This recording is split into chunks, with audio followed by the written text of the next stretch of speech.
Okay. Hello, everybody. This is Durwood King with Sampson Community College. This is ELC 111.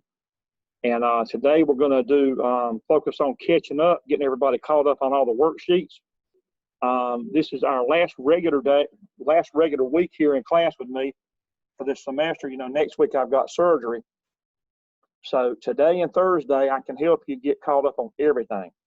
Whether you're here in person or via Zoom, I can help you just the same either way.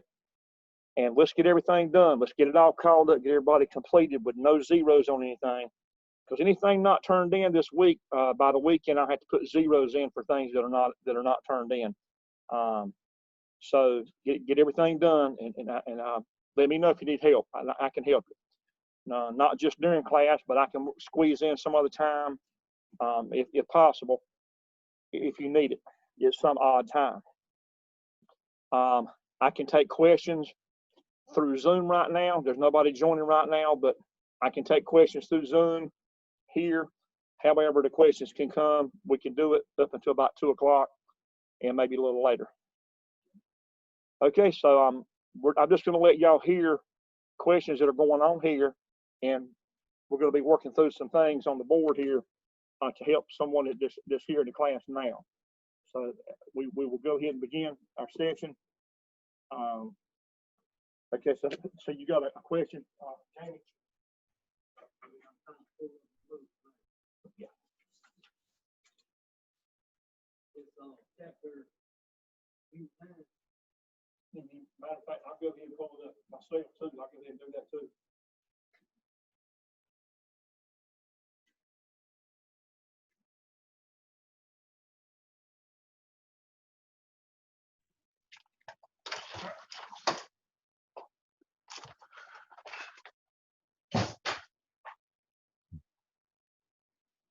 Brandon, how you doing, Brandon?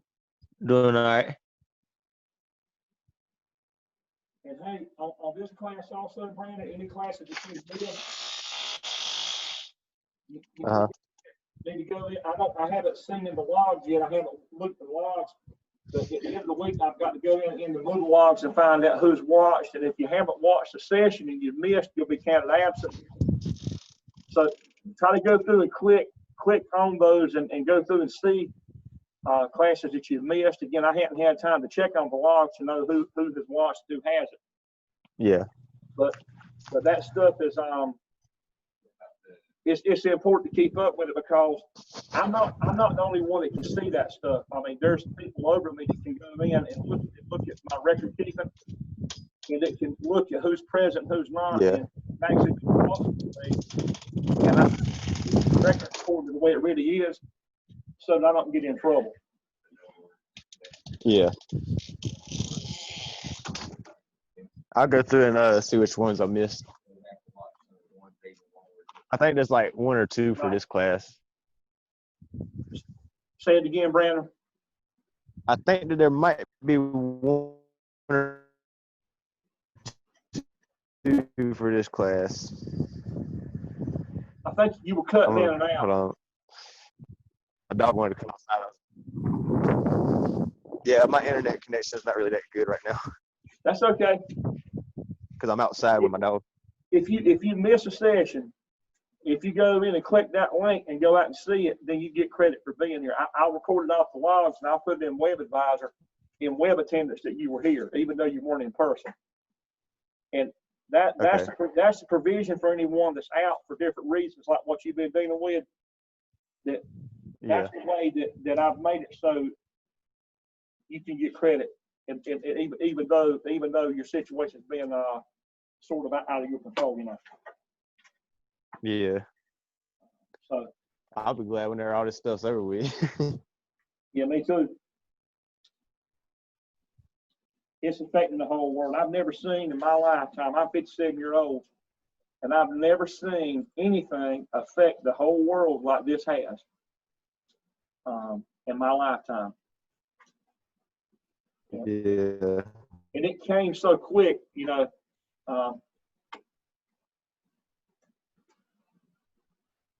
Okay, Jamie. Yeah, nobody was ready for it. What, Brandon?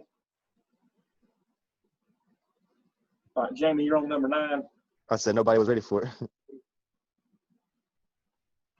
Nobody's what? I said nobody was ready for this to happen. No, sir. I remember back in January when they were talking about it in China. I'm thinking, well, you know, that's in China, you know. Yeah. But I knew it was gonna come over here eventually because you know they did the same thing with the H1N1 and the bird flu. Mm-hmm. But even with them, we never seen anything like this, locking down the whole country and all that. Yeah, that's true. Yeah. Okay, so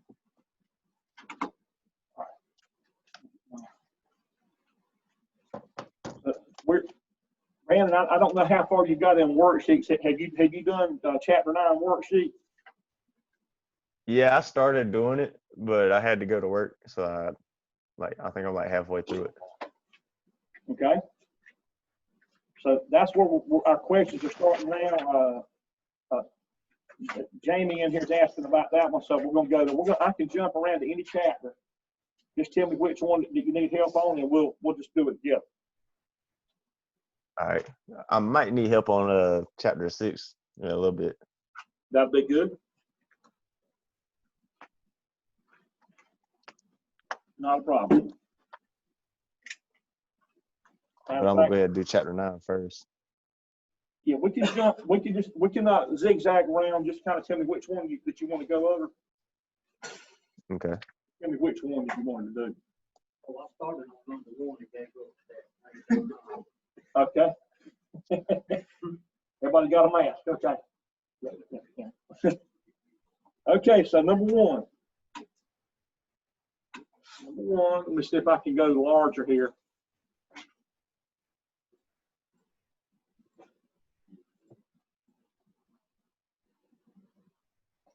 That's not part of this. I'm just Right.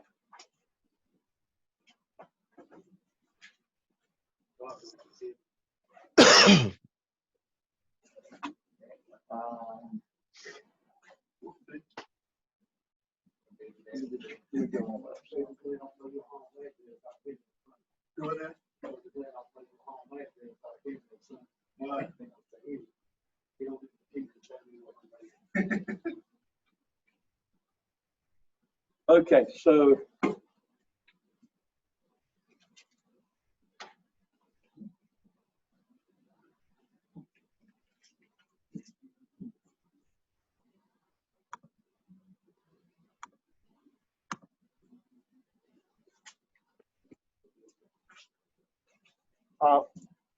Brandon, actually I can get the camera a little closer there. That's a little bit better right there. Okay, that's pretty good.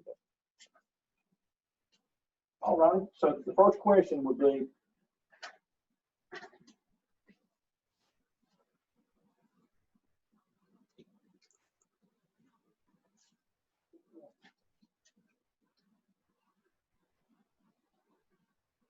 small.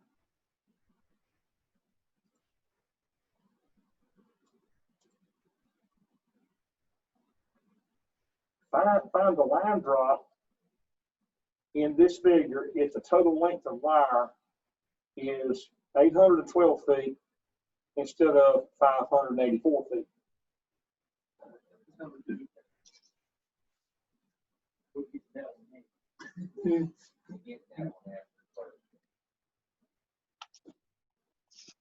Oh, that's not the first one. Hold on. I skipped the first one. I sure did. I skipped the first one. Okay, so we're going to find the voltage drop applied to the motor.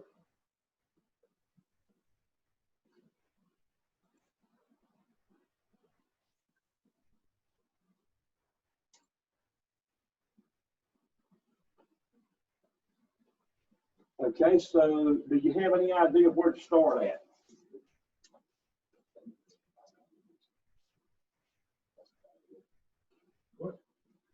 the only thing changing is the input, right? It's giving you the amps. But that's changing, correct?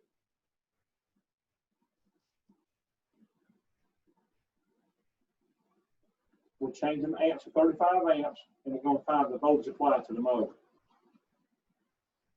So that's going to change to 35 right there.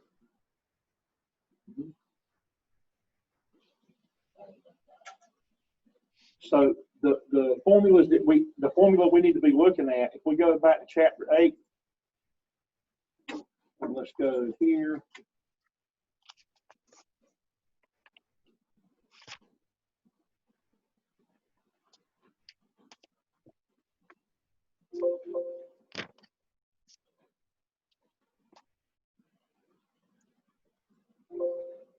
Hold on, it didn't need to be back. Hold on, let's go back.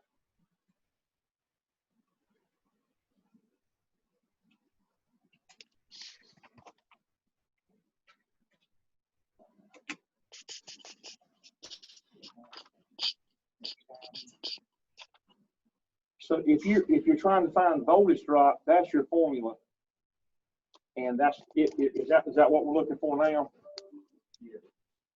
Okay, so that's our formula. Is that in chapter 9? That's 9.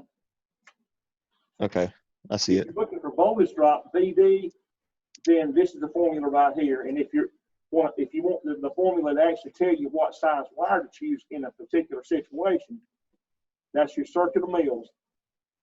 You would use this one, and you would have to plug in the K factor, which would be the number of ohms for a mil foot of wire, plus the amps, and then the length of the wire, total length to and from the load.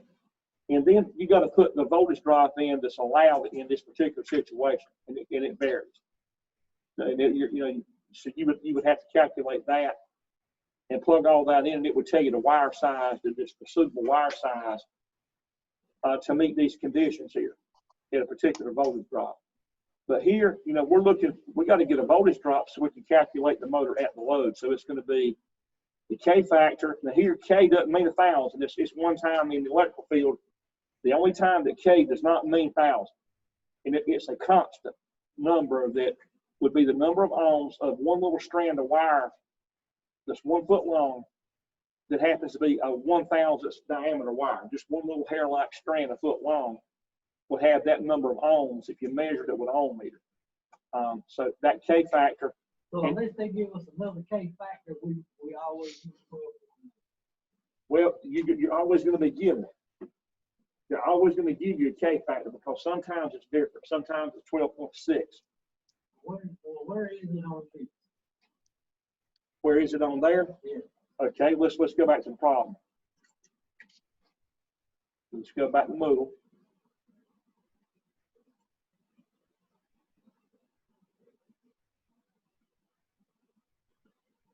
So in 9.1,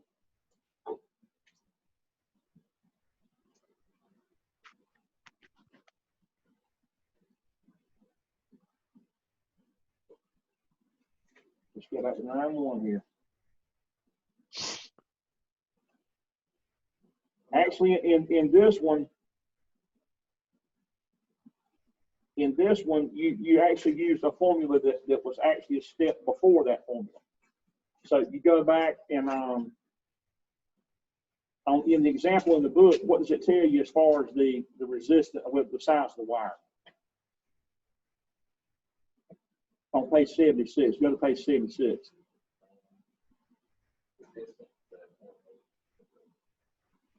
Well, the resistance per foot.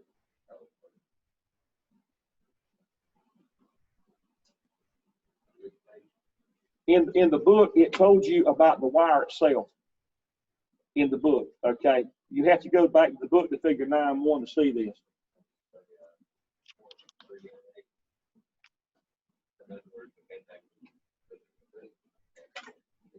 You go back to the book as far as getting that one.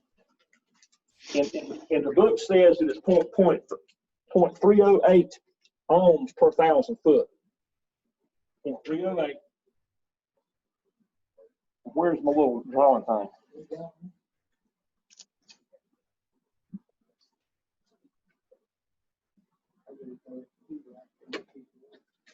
Now, if you look up here, in the book, it says that the wire has a resistance of 0.308.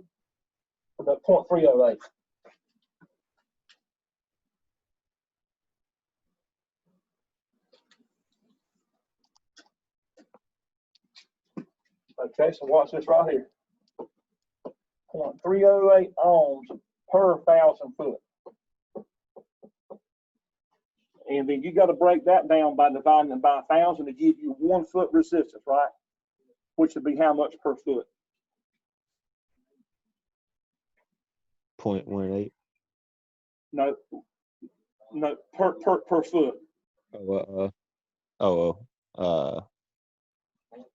Point 0.000308.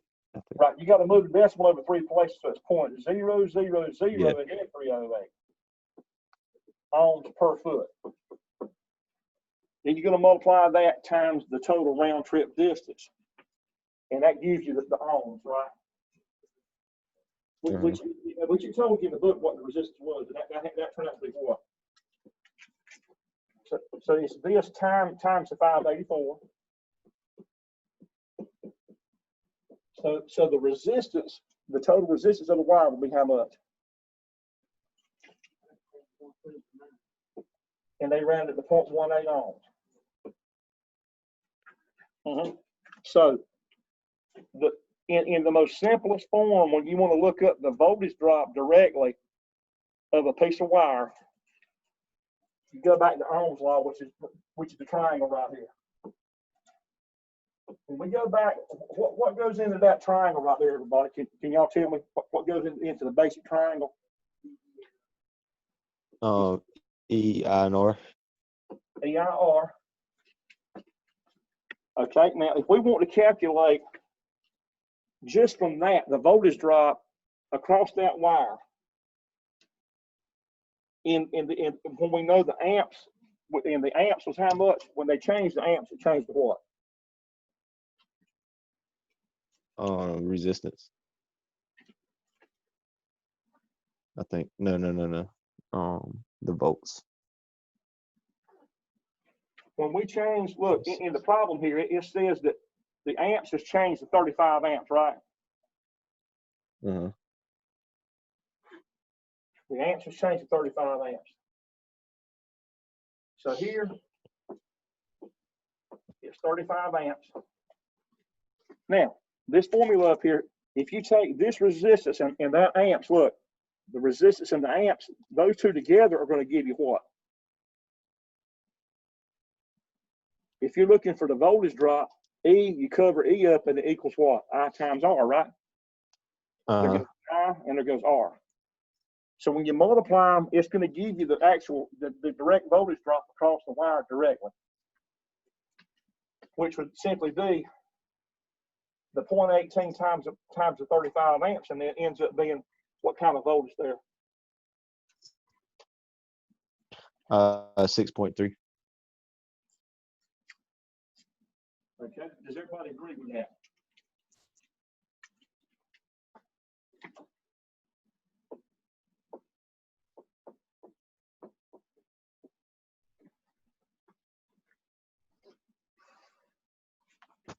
How are you with that, Jamie?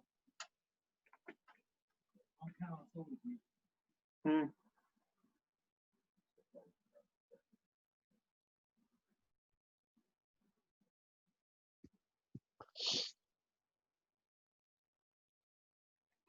You take that, track the original 180 volts, give you 173.6. Right. That's the new voltage in the motor in this situation with more amps. Oh, God, You're overthinking it. That's why what you got to do, you got to get out of your environment out there in the field and get in here where you could just get, focused on this. And this stuff is simple as pie. It really is. It's super simple. But you got so much pulling at you from you're trying to cover Eastern North Carolina with your maintenance, and you can't concentrate on this when you're out there because you got everybody pulling at you. That's just the way it is. We're all human beings, and we can't function. We can't be out there getting pulled and focus on this. You got to somehow break away from that for a little while. Yeah. So that's the most basic. This is the most basic way to look at voltage drop would be is if you can get the actual per foot resistance of the wire, and you can get that straight out of the chart. Hey buddy, how you doing? You can get it straight out of the chart back in chapter 8, there's a chart that tells you the resistance per 1,000 foot. Y'all remember that? Get any other questions out? If you go back to chapter 8,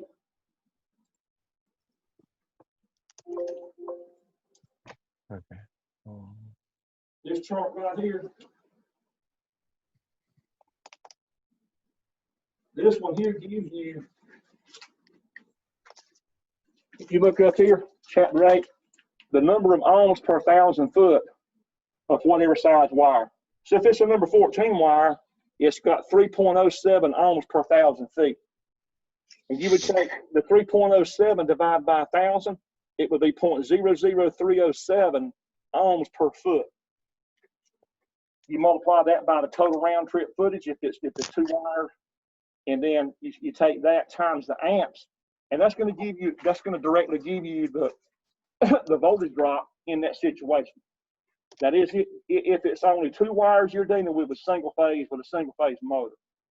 For 3 phase, it's different. You know, we got into that at the end of chapter 9. It's a different formula for doing it there because there's 3 wires. And because of the power the way it is, there's actually 3 hot wires that are different phases from each other. It changes things. You have to include the square root of 3, which we got into that, and we can cover it again. But this is a really good chart to go by because it just gets very simple on whatever wire size it is in the AWG size system.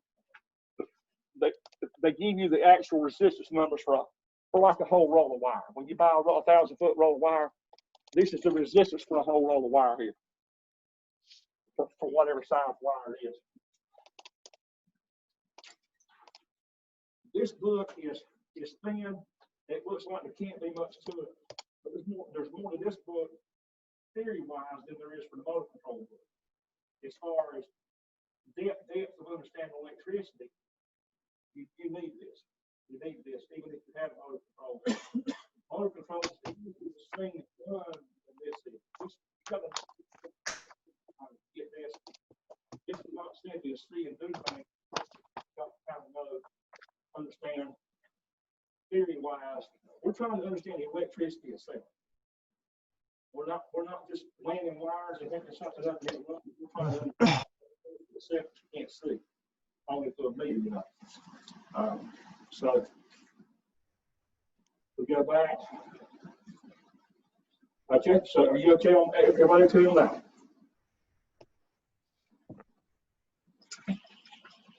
And just somebody kind of name, if you want to go right through that whole worksheet, we can sure do that. Tell me, what would you like to do?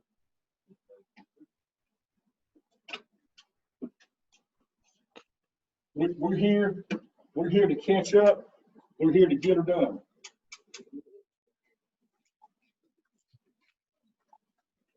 Girl, we're on number 2 there. Yep. All we're changing is the feet, so we need to change that 584 to the Right, and then you go back to the original amp. 0.00308, right? Right. Which comes up, I got that. So 5 means it times it by the 35 amps, or we're going with 20 amps on this. You go with the original amp. Because I want 35 and it ain't working out. No, So we go 0.25, you go back with the original amps with the 20 amps and it was in the beginning. which comes up to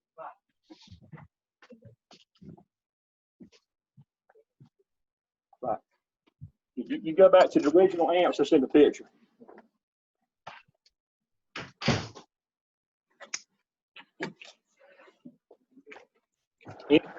Anybody, as far as questions on number 2? I can jump around. We can jump around the entire time. Not a problem with that.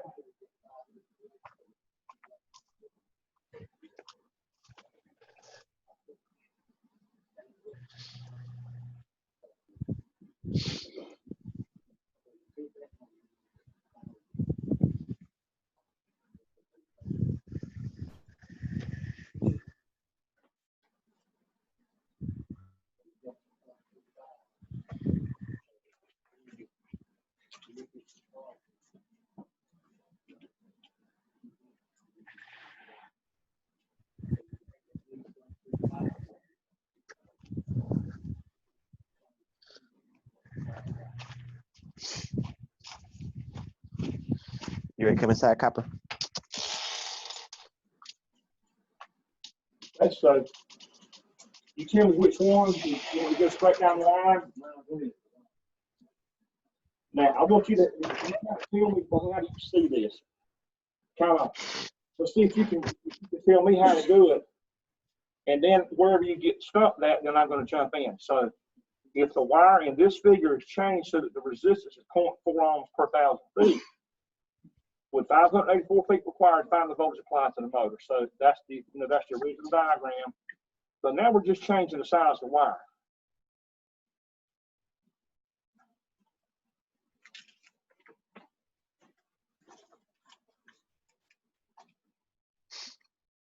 So how do we do this? Maybe can you tell me how to do it?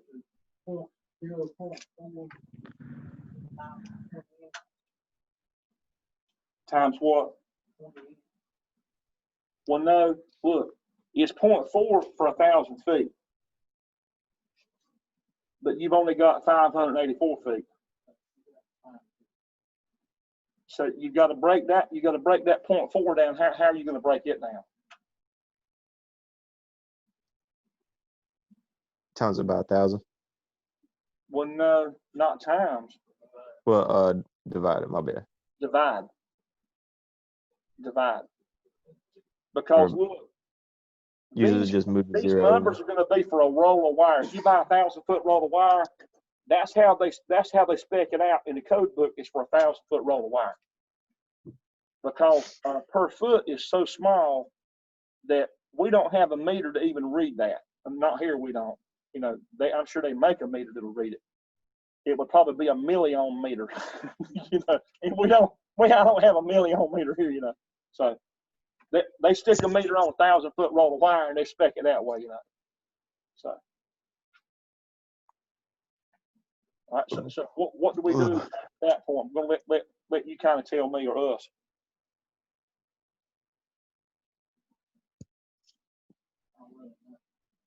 Come on now. I thought you were going to come out here and help me one of these days, somewhere down the road. Why not? Come on, man. I'll put you teaching this one. I can teach you a PLC level 2 and motor control too. I got to have somebody to take this stuff so I can get on and take some level 2 stuff.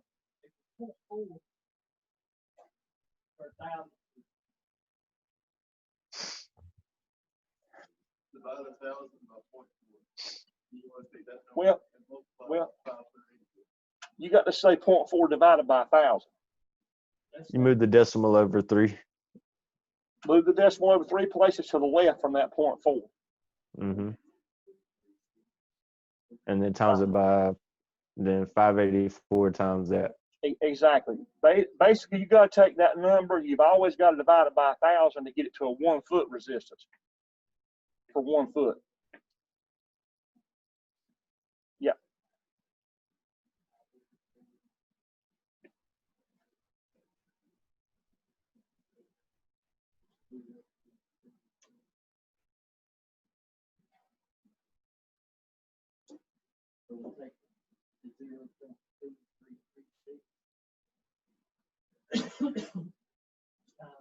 Well, take it on out, say 4 And you digits. take that what answer and times it by 0.2336. Right. You don't cut it off none. It's going to throw it off. Well, no. When you got that resistance, okay. You said let's get the pin up here. So you took that resistance and you came up with 3 zeros,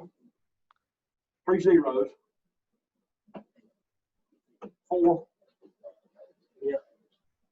ohms per foot times how many feet? 584. Times 584 gives you a new total resistance, right? Right.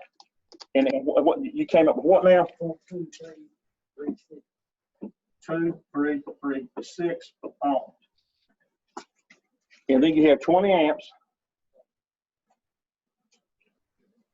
Yeah, multiply it by 20 amp.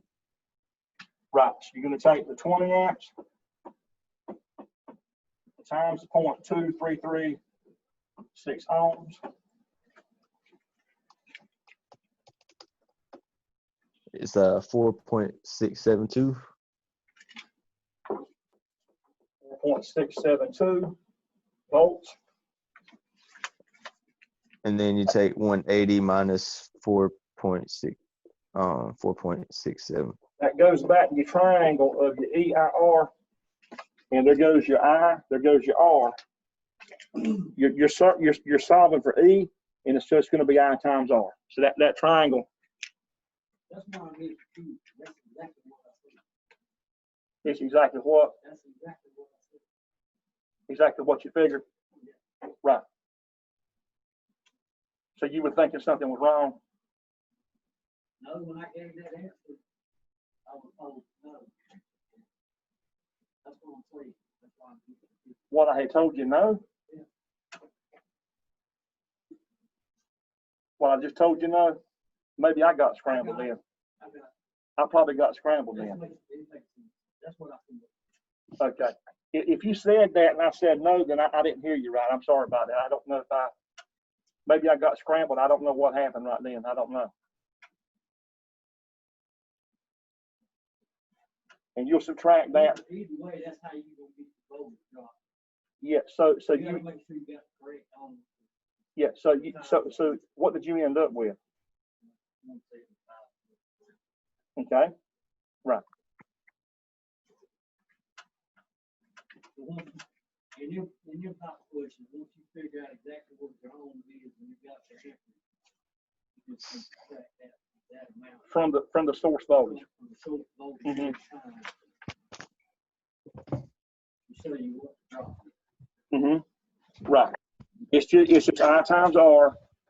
In this situation, what you're with the because you're not even given a K factor even to even use in this case. So you're going to use the I and the R to get the voltage drop.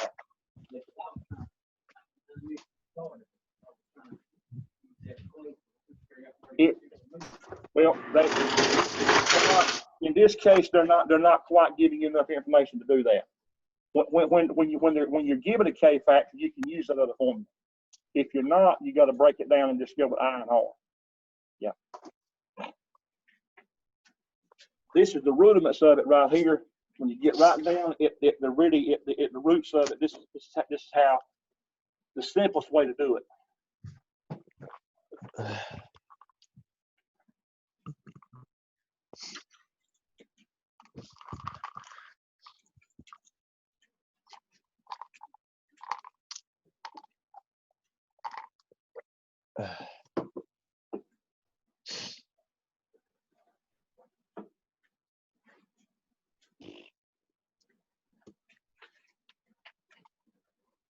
How do you do number 4?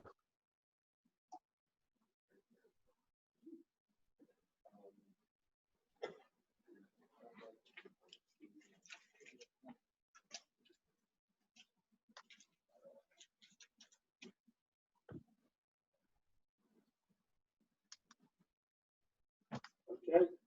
There's no picture for it. We can draw one.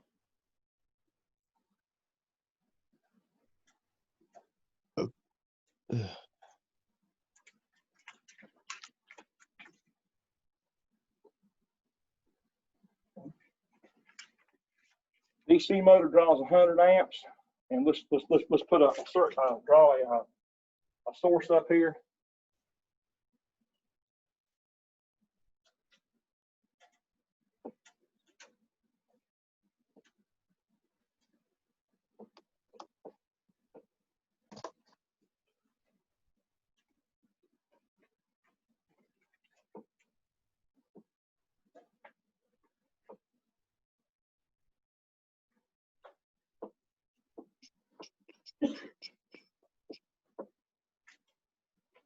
$200 feet away.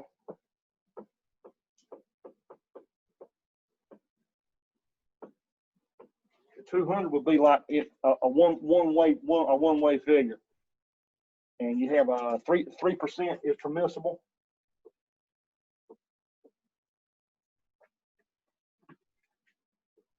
3%. So that 200 going to 400.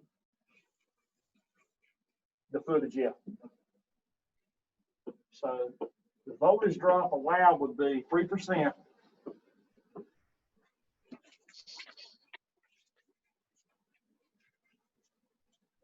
And we want to figure the wire size to be used, and K is going to be 12.9. And it's telling you to use the chart on page 69.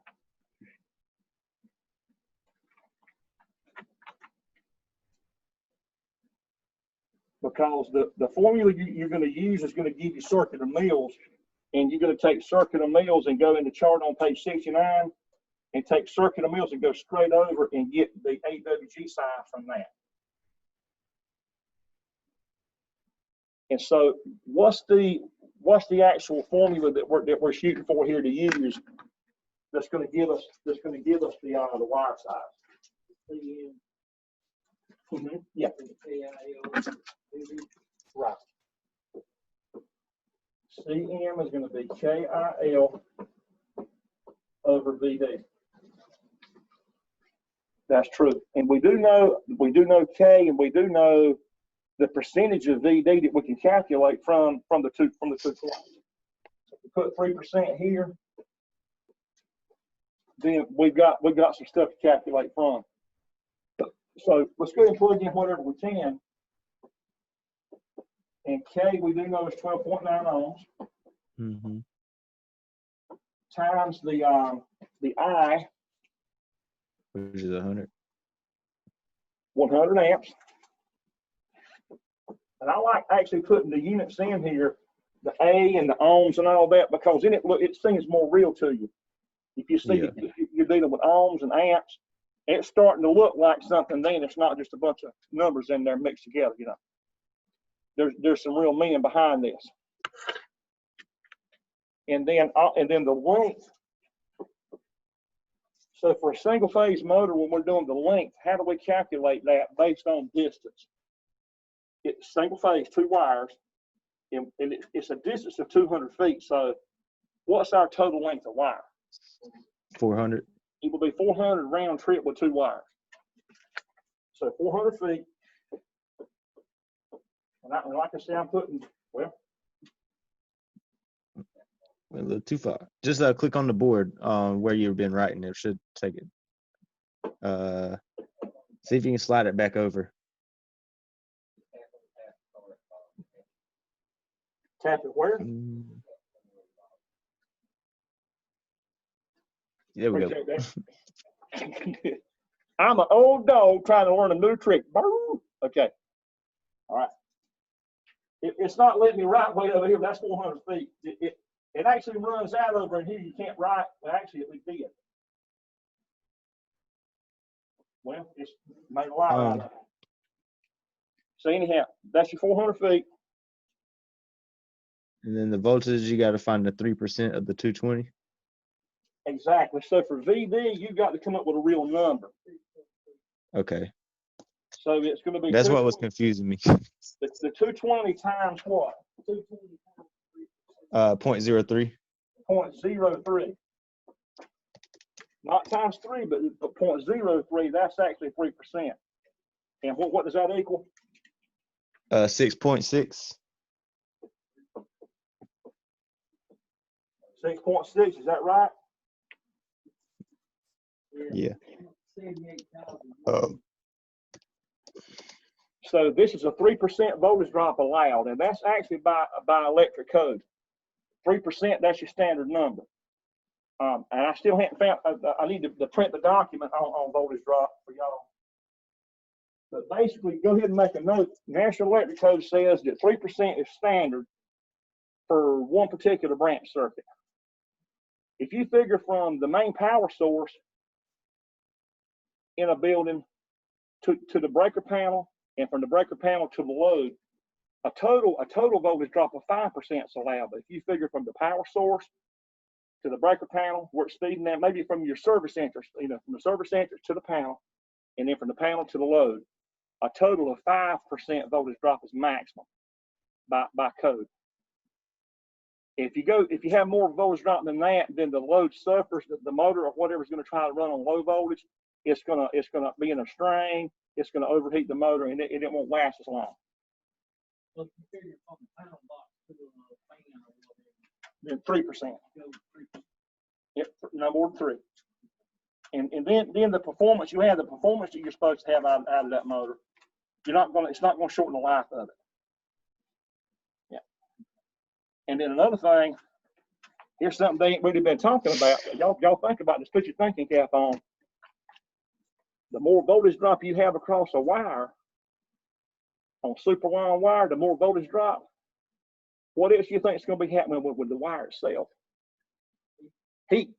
Yes, sir. You're going to have a heat build up, which means you can actually have wire to melt. Okay, it can melt underground. It can melt in conduit due to voltage drop, severe voltage drop. Because if you got voltage drop, you got power dissipation, right? You're consuming wattage just in the wire. That's a bad thing. Yeah.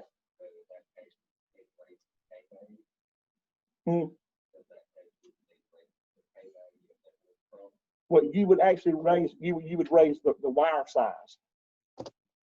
You know, if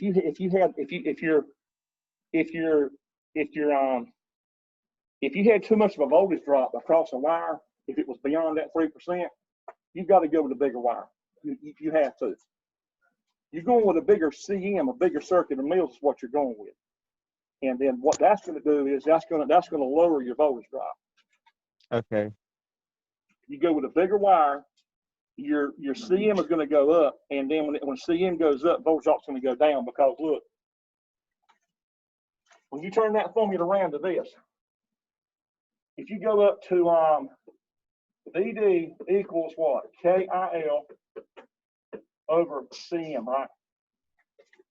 If this voltage drop is too high, if it's above the 3%, and you go up with a circuit of mills and go fatter on the wire, what happens here? If this number gets bigger, what happens to that number? Is it going to go up or down? Regardless of what the answer is, if I go from a circuit of mills, if I just go bigger on circuit of mills and leave all this the same, leave the amps and the length the same and the K the same, I just simply go fatter on the wire, bigger on the wire here. What happens to the voltage drop? It's going to go down. So the answer for excessive voltage drop would be bigger wire.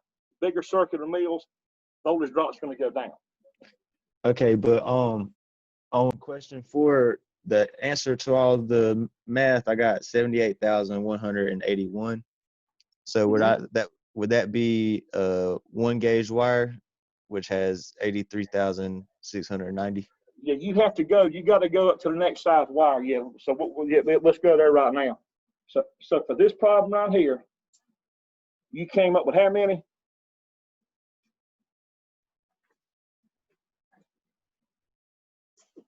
78,000 what? 78,181. 181, and then it was a 0.82, right? And that's the circuit of mills, right? That's from this yes, question right here. The CM would be this. So now let's go to chapter 8 to the chart. And you're not going to find one with that exact circuit of mills, but you just have to find one that has at least that much or more. You can't go small, but you can go big. So here,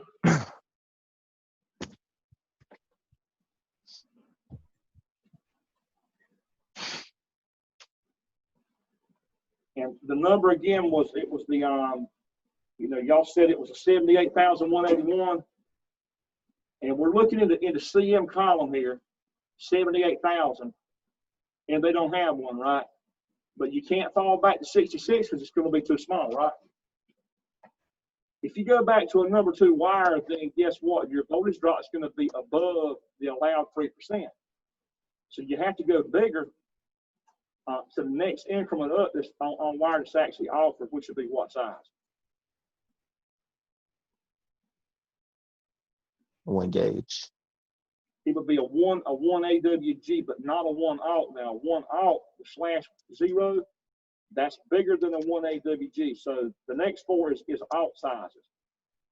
1 alt through a 4 alt. And that's where the numbers actually invert too. They actually flip. I've never seen that explanation as to why they did this. But when you go into AWG sizes, as you go down in number, the wire gets bigger. And then, the circular mills gets bigger, and then the resistance goes down. See it? As the wire gets bigger, as it gets fatter, the ohms goes down. You see that relationship? So the size of the wire is inversely proportional to the resistance. It's like a pipeline. If I go from a 2-inch water line to a 4-inch water line, man, I can have a ton more flow rate. You know what I mean? There's like way less resistance in a 4-inch line. That pump can just, it can just really throw it to you with a 4-inch line versus a 2-inch line. You know what I mean? Could you picture taking something that has to have a 4-inch line in Smithfield, a main water line, and going down to 2-inch? You'd have operators hollering right and left, I can't get enough water. Let's say sanitation, and they're spraying. And you're going to cut their pipe size in half. They're going to be hauling all night long. I can't get enough water, But the same thing here. The bigger the wire, the lower the resistance. Okay. So it has to be. But here, speaking of numbers, if you look closely here, as the AWG numbers get smaller, 6, 4, 3, and so on, the wire gets bigger. But when it gets to the alt sizes, 1 alt through a 4 alt, the numbers flip. As they get bigger, the wire gets bigger. And I don't know who come up with this, but we have to work with it because it's just something that everybody has to work with. The next 4 sizes are alts. Everybody got it? And when you get down in beyond the alts into the KC mill sizes that are bigger than alts, the numbers actually, as the numbers get bigger, the circular mills get bigger. So where the numbers actually flip at are right here when you go from a regular 1/8 into the alt sizes, then the numbers actually go in the same order as the wire size. It's kind of a strange thing, but that's what we have to work with, and everybody in the world has to work with. I don't care what country you're in, that's exactly what everybody has to work with. Go anywhere you want to. The whole world has to go by it. Everybody is going by this system. Ain't but one wire system in the world that I know of, that I've heard of, and that's this one that I'm aware of. Okay.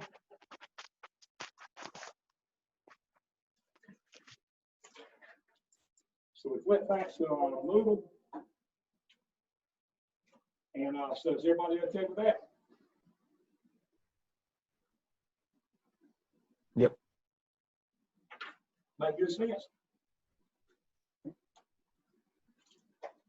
Now the exam again. I mean, today and Thursday is our chance to get everything called up. After say this weekend, that'll be it. I mean, as far as these races, I can't grade after this week. I got surgery next week. Next week is going to be your week to go in Moodle and go in there and pull up your worksheets. You can go on the right side of the screen and click review, and then save it. Say print to a PDF file, save it. And then I would even say print them on paper too. Then you got something to study by for the exam. You got a whole week to study. There, so you should make really good on the exam. The stuff's going to be taken straight from your worksheets. It'll be multiple choice and true false. Some of these are going to be pictures. Some of them are going to be diagrams, and you will have to do some calculations. So you bring a regular calculator. Bring a regular calculator. You can't use a smartphone on the exam. They're not going to allow that. So it's your responsibility. Are we going to need the square root function and all that stuff? You're going to need all that. You got to have a calculator that's got square roots, square, and all that stuff. Huh? The bookstore. It's probably open. I'm not sure, but it probably is. Oh yeah, they got some cheap TI. You can buy a calculator for $10, $12 easy. It does that stuff. Yeah, make sure it's got the square root and the square sign. So on number 5, no matter how I figure, I don't come up with an answer. I come up with 313.84, not 0.4. Number 5.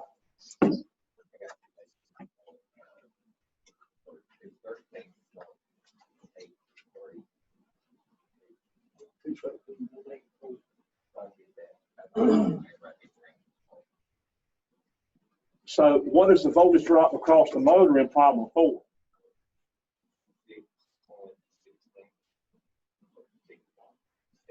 So you take 200-foot wire, correct? So what did you come up with for the voltage drop? What did you use for the voltage drop? 6.16.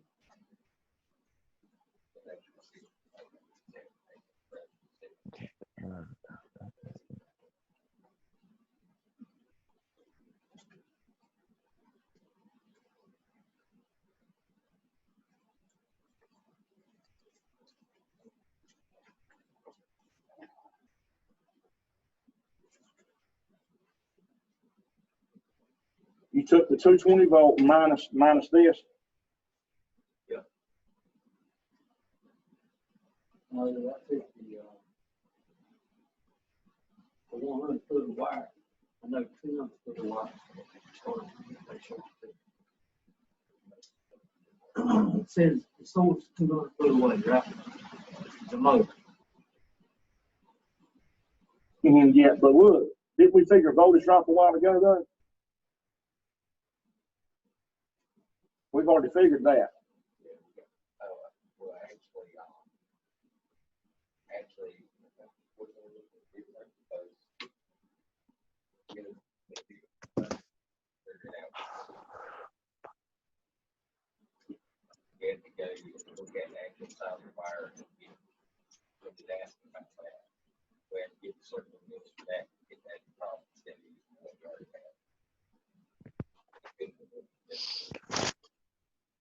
No, I took 200-foot.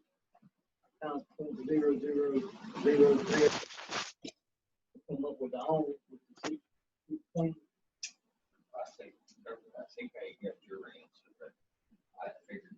And then it's 100 amps times 0.0616 is 6.6.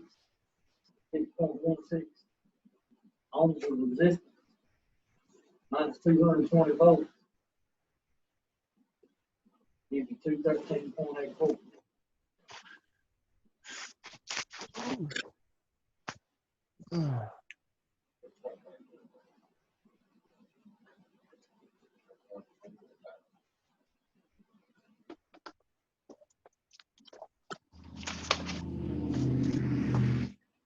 You're close enough. You're close enough to this by this answer is derived straight from that. It's 6. It's right. But your answer's still close enough. You're still close enough to where. Yeah, I mean, I would have went with B, but I was trying to figure out why I didn't. You would have been right. Yeah, it was just derived straight from that. So yeah, we went instead of using that number for that. I went to the chart and actually found the wire size that it was. And that's how we got the voltage drop for that. Right, and it was pretty close to it. And so then I went back and did it like you did. Right. You just use the information that was given to you on because look, saying here in problem number 4, what's the voltage? You didn't particularly have to go back and even though you did figure it that way, you still would have picked the right one. You know what I mean? Yeah. You would have still picked the right one. You would have picked the right one.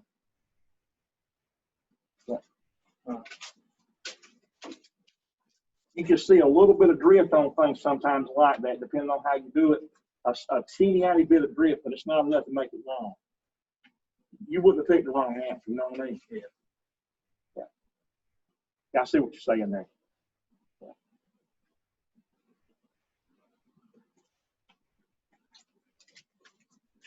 And that's not the only problem that I've seen come out that way either by having 2 ways to come up with something. I've seen other ones come out like that too, where you see a little difference in them. Yeah.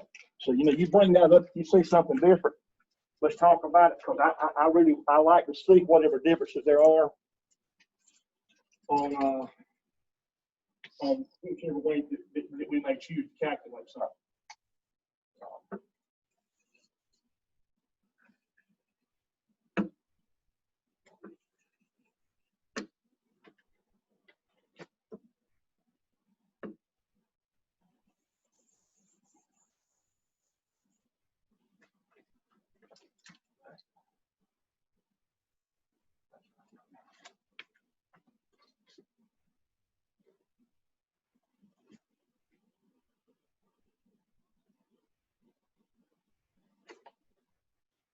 Y'all tell me which one you want to do, if you want to go straight on or whatever you want to do.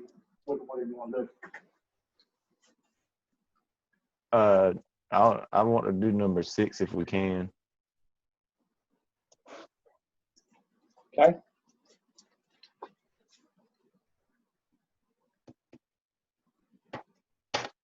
Okay.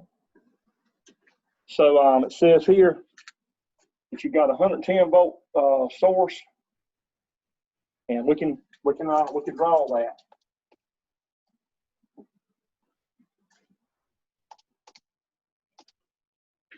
Drawing it actually helps. It helps me. Got a generator here, 110 volt DC.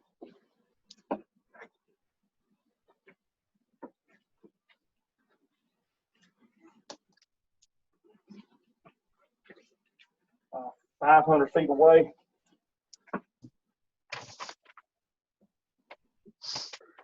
That's a one-way distance.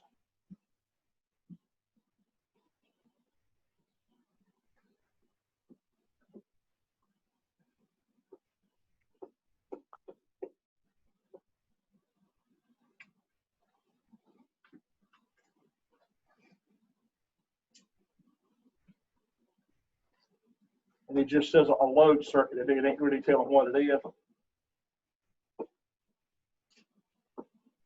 So we got a load there. And it's 25 amps. And we know that K is 12.6. And we have number 10 copper wire. They're giving us that. So it wants the voltage drop and the voltage at the load.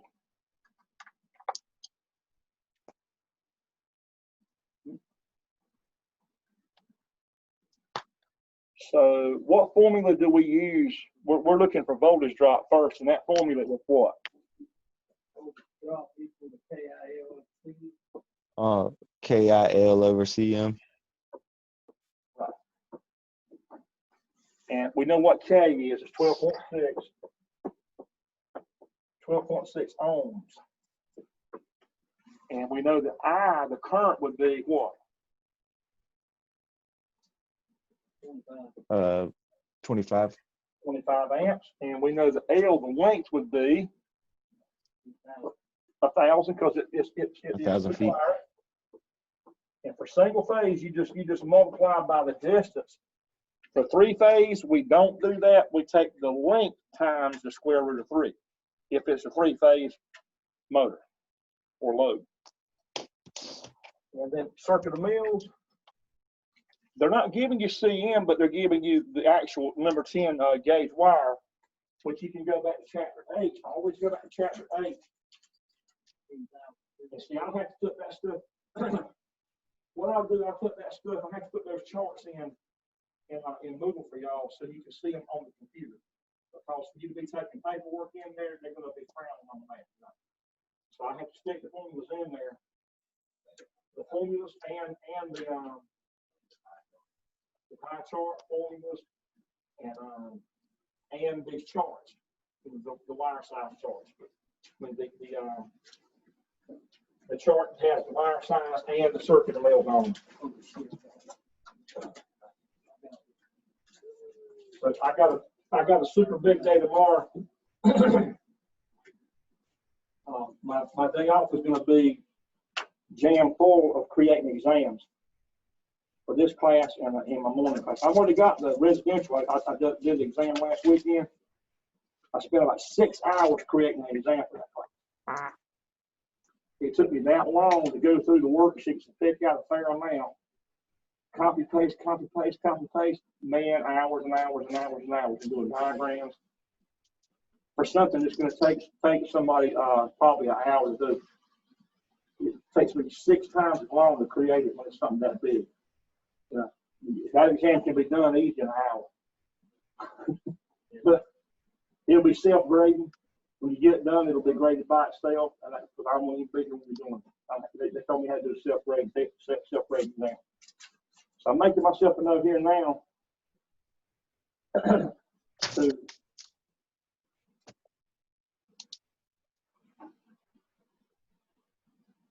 include Chapter 8 charts. And all formulas. For 8 and 9. Plus on-plot pie chart.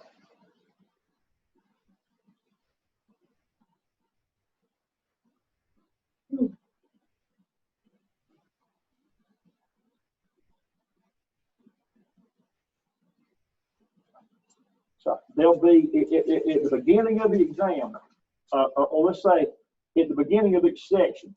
Let's see, if you're in a section in the exam that's dealing with Chapter 9, when you get to that section in there, I'm going to post in there the charts that you need for that particular section coming up. And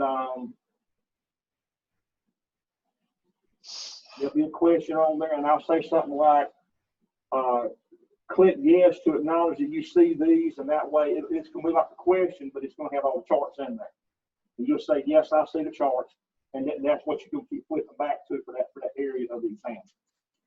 Okay, so that's the way I know how to group it, so that you've got one little area in there to go to for the charts and formulas for that particular section of the exam. Earlier, when you hit series and parallel, I'll have some stuff in there. I'll post at the beginning of that section, and I'll say, these are the formulas you need for this section. Do you see these? And you click yes, and that'll be the answer. That'll give you credit for a question. You know, for me to put stuff in there, it has to be within a question. You know, so I have to do that. So you click, yeah, I see it, and then you go on and do the next few. And so that'll be my way of doing it. I've done it before. I've done it before that way for other classes. Not for this one, but I did other classes. You can do a lot with Moodle, really. And I have figured out how to get anything in the world that I can imagine in there. That exam I did last weekend for 113 class, it looks pretty darn good with diagram stuff, and it looks nice. It does. It's a nice exam. It's so, as long as you study, if you study your worksheets, man, everybody should make the darn 100, man. I mean, if you don't, I mean, it's not that you have to make 100, man, but it's highly possible. It's highly possible. And again, you know, everybody bring a standard calculator. They're not going to let you use smartphones in there. Regular, go to Walmart, get you a $10 or $12 calculator. It might even be cheaper than that. It's got square root and squares. And some scratch paper, maybe some scratch paper to do the calculations. You're not going to show any of that stuff, but you've got to calculate stuff to pick the right answer. It's going to be like multiple choice, true, false. So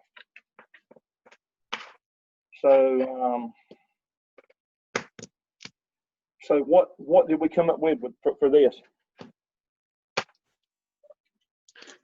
B.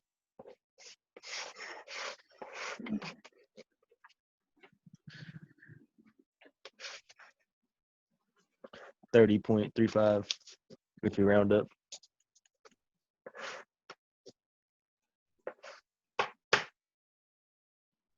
make sure everybody in here is comfortable with this. What do y'all say on that, on this one? Everybody know how to figure it? You just plug in numbers. That's all it is.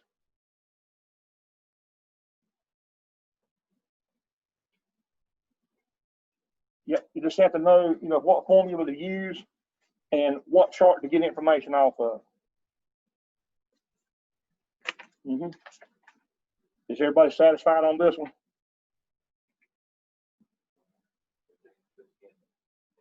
What numbers did you come up with? That's for voltage drop, and then how about the load voltage? Did you come up with that?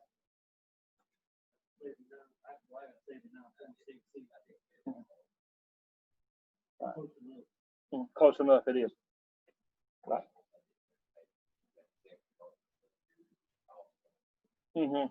Right. Yeah.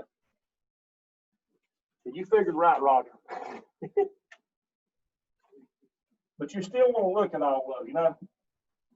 You still want to look at all.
This one here,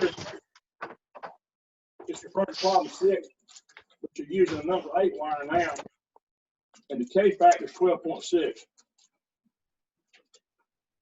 What that means is it's going to a different temperature with the wire. The K changes when the temperature changes. If the room is cooler, the K factor goes down. If the room is hotter, the K factor goes up, because copper resistance goes up with heat, with room heat.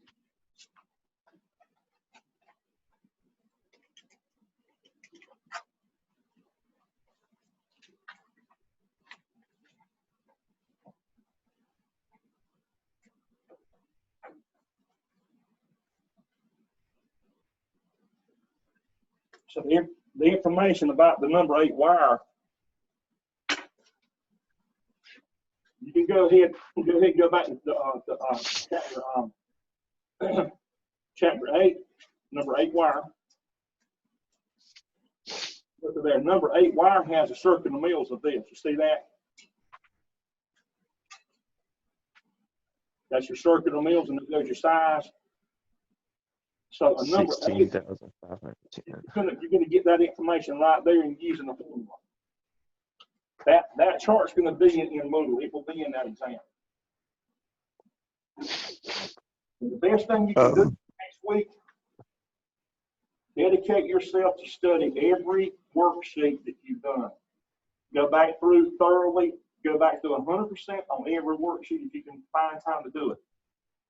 Sacrifice that time. Go back through and do a thorough restudy of every one of them you've done, and get it. Because look, back in chapter 3, chapter 1, 2, 3, 4, we don't want to be rusty on that, right? Nope.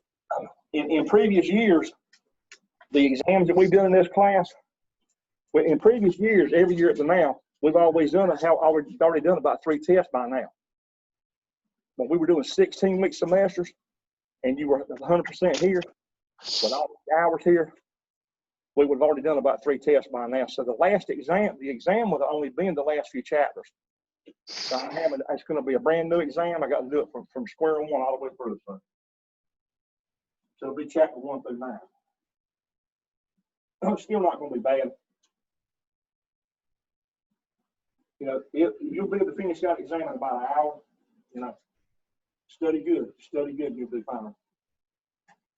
Okay, so we'll go back to, so we're going to use this factor here of the 16,510, right?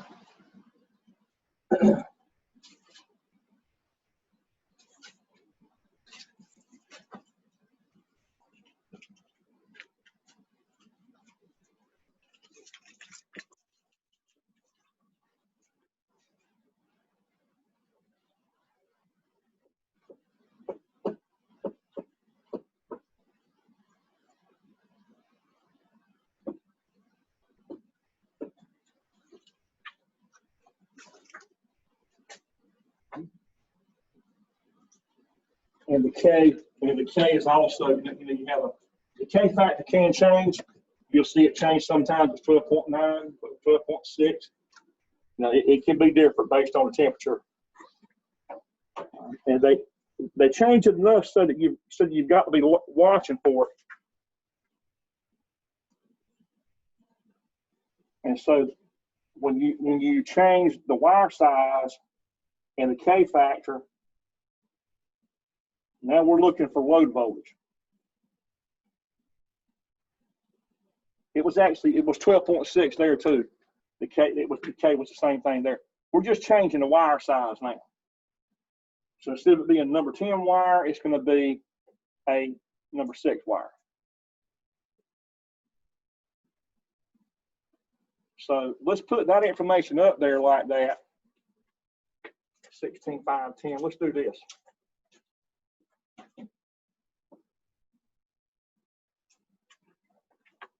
Let's do this.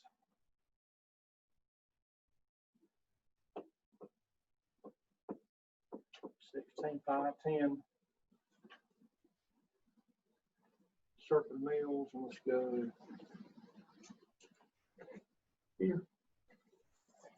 Place that.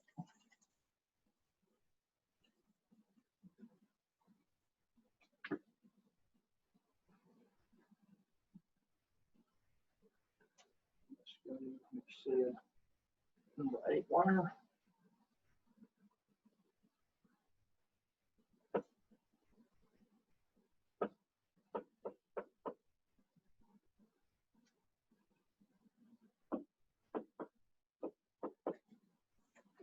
So we've got the information in there now, and we are changing this.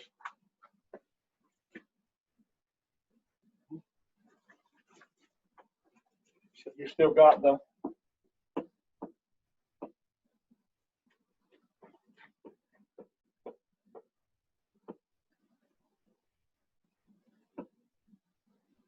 there. You still got 500 feet. So what do we plug into the formula now? And we're searching for voltage drop, right? And you told me that the voltage drop equals what?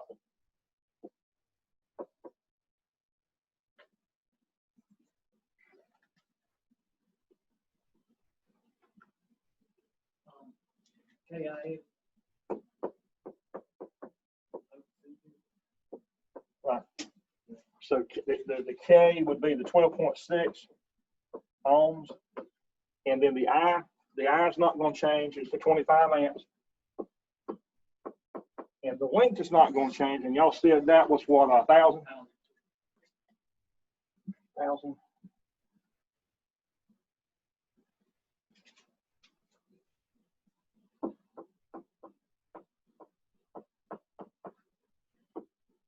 What does change is that bottom number. When that bottom number goes bigger, you're going to see VD go way down. So this is the way you get your voltage drop under control, is by going to bigger wire. Jamie, out there on some of your farms and some of your branch circuits, this is the answer. This is why this class is so good, man, for I don't care where you're at. If you're dealing with long distance on wires and you're going to in the industry, especially on the farms, you got what's the typical length of a hog house? 300 feet. This is, man, if anybody needs it, you do. Hog sled needs it if anybody in the world does. Certainly needs it. So the motors are not going to be running on low voltage. And your controllers and stuff. your curtain controls and all that stuff ain't happy when it's on low voltage. So for the, when it told us the number 8 wire, you know, you had to go to the chart to get this. When y'all get on that exam, remember, if you're sitting there and you need CM, but you ain't got it and it's giving you the AWG size, where do you go? You go to that chart, yeah. And that chart's going to be in the beginning of the area in the exam where you're going to be using it.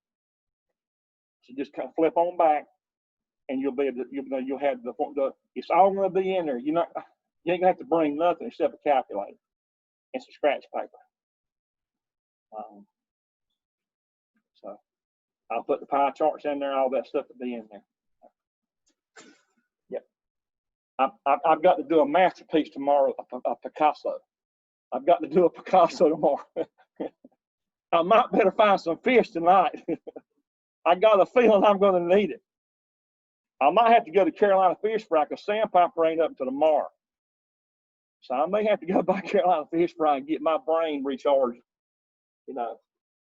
So I may have to do that. I probably will. So CM's going to be what, 16, 510 circular mills. You know, when you put the units in there, this stuff, it starts to make sense, doesn't it? It makes a lot of sense by putting the units in there, because it's got meaning to it when you put the units in it. Okay, so what do you come up there for voltage drop?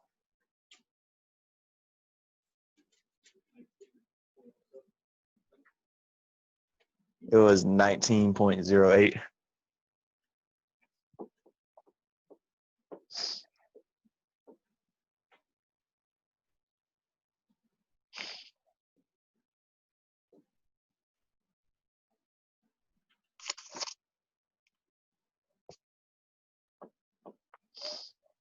Now, that's still bad. That's a bad setup right there. That's not the right size wire that you would need, because it's way too much of a voltage drop. And they're not telling you this is a good situation. It's just that's a situation that can happen. It ain't nowhere near the right size wire, not even close. So just out of curiosity, if you figure, look, you got a 110 volt source here. So what percentage of voltage drop are we at right now of this? If you say 19.8 divided by 110 times 100, what percentage is that? It's way, way beyond what it should be. If you want to see the real percentage that it's doing with that size wire.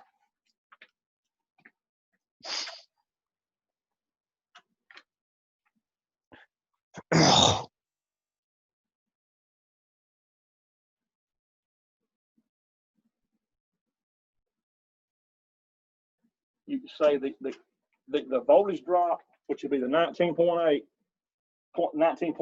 divided by 110 times 100, and that'll give you a percent that you're running at now. It'll give you the percentage of voltage drop that you have. Right, 17.34%. Now they didn't ask you for that, but look, percent. You've got a 17% voltage drop, and that's not acceptable. So that would not fly out there. It would not. Now they're not asking you for that number, but I'm just illustrating, showing you that this is a situation that does happen sometimes. If you wanted to get the correct wire size, look, what would you do? What formula would you use? You would flip it around, exactly. You would go up here and say CM equals the KIL over what? Right. So then, they ain't asking you for this, but I'm just saying in real life, if you want to know, well, what size wire am I supposed to use? You come out here and you figure 3% of this. So you take 3% of this, that times 0.03, you plug it in there with the KIL, and it's going to tell you the right size wire to use. So that's the one that you want to use when you're deciding on what wire size to use. So just out of curiosity,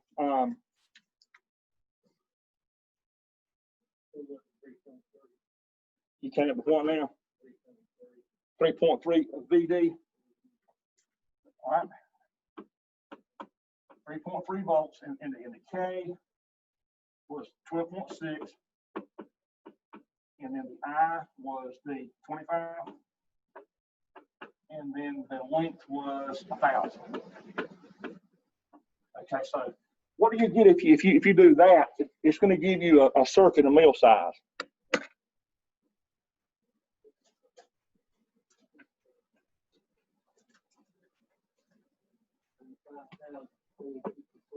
How much?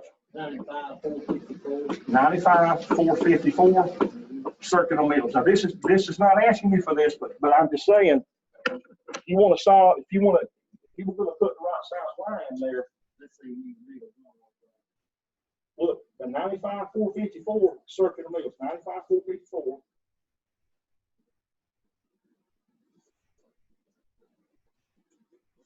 Look here. You got to go to a 1-aught wire. And then that's the right size wire, and you wouldn't have no more than 3% voltage drop. This is the way to do it right here. If you can remember that, you're going to be the hero out there in the field. You will listen. Yeah, this stuff is going to put you on the darn point every time. On point. You won't go wrong like that. This is the way the engineering people, the contractors know this stuff when they couldn't get licensed. So ideally, I took a 6-hour test. This stuff's on there. If you don't know it, you ain't gonna get no license. They won't let you have it. So ideally, you want just like a 3% drop. Well, that's maximum. That's maximum. Okay. Now I'm gonna tell you the truth. If you want to figure it for no voltage drop, then you're gonna pay for some bigger wire. Okay, but it's better. The less you have, the 3% is like maximum. If you want to figure, say, maybe figure for 1%, you got a little bit of play in there. But people don't do that. People go for that 3% because they're looking at money. Yeah. Copper wire is about $2 a pound. If you sell it for scrap wire, it's Samson Savage. It's about $2 a pound for clean copper. It's expensive. Since you're figuring up 3%, we're going above that 1-aught. It's really slightly less than 3%, right? It is. Yeah, very good point. Exactly, it is less than that because look, you had to go up something bigger than what the calculation called for because you couldn't get the exact calculation. They don't make a wire that size. So by you going back up to that size, if you wanted to back up and get the actual real voltage drop, then you take that new number there, that 105,600. You plug the 105,600 in. That's the real percentage you would get exactly.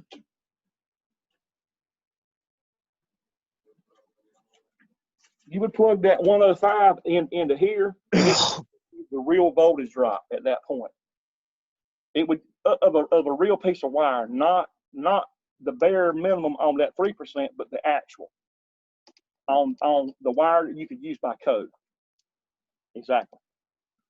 Now you guys have got a handle on this thing now. I'm happy to see that. Yeah. So you're sitting there now. You understand? You got your head wrapped all around this thing now. You have. Now I just need help with number 8, and that's it for this.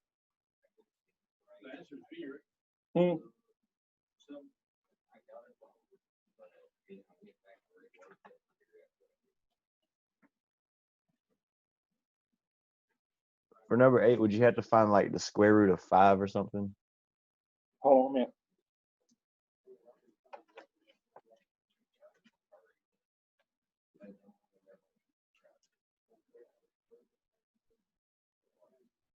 No.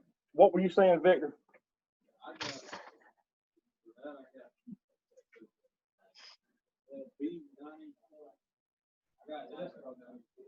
Right.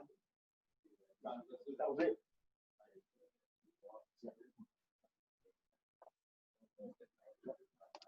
Victor, does it make sense? Yes. Good. This is good stuff. This is meat and potatoes right here. I haven't been. But every minute you get in here is worth it. You need this stuff at Smithfield. You got some long runs out there, don't you? Yeah. You got some super long ones from the building out to your pumps. Yeah. I don't know how far that is, but it's out there, ain't it? I couldn't give you an exact. And it's so far you're using a wireless transmitter for your 4 to 20, ain't you?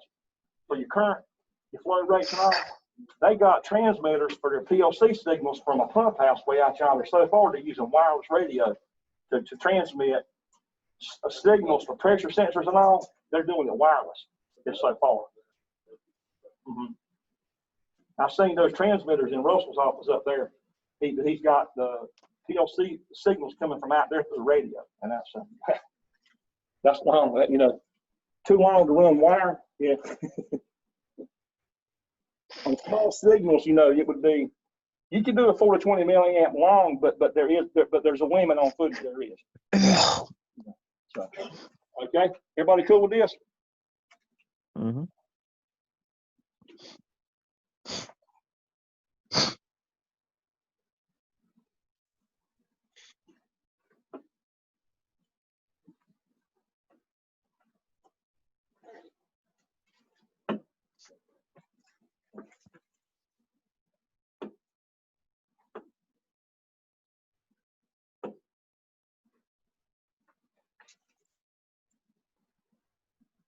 Eraser.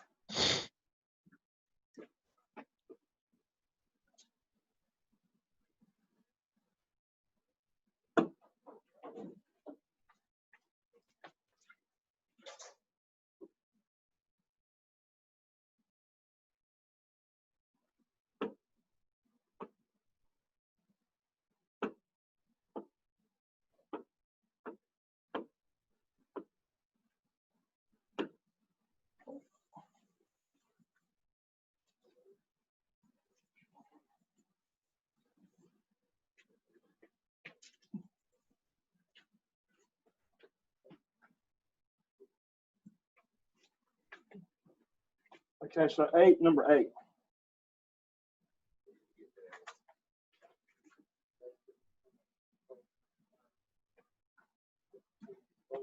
So here, let's draw a circuit. You got 5 lamps, and you've got a 120 volt source.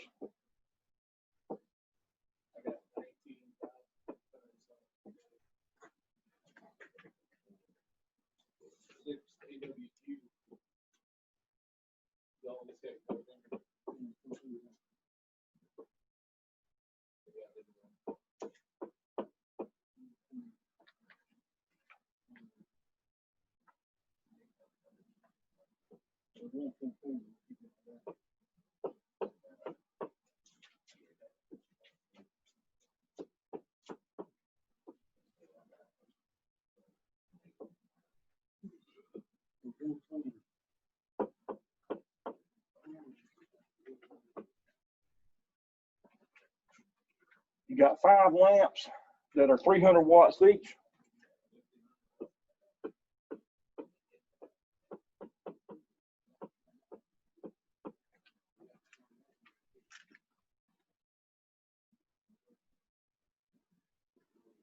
$75 feet.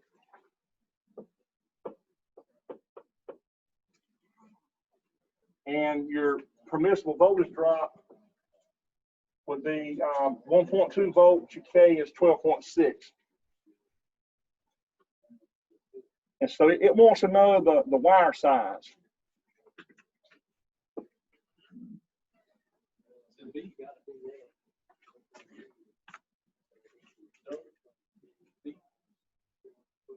How did you figure it though?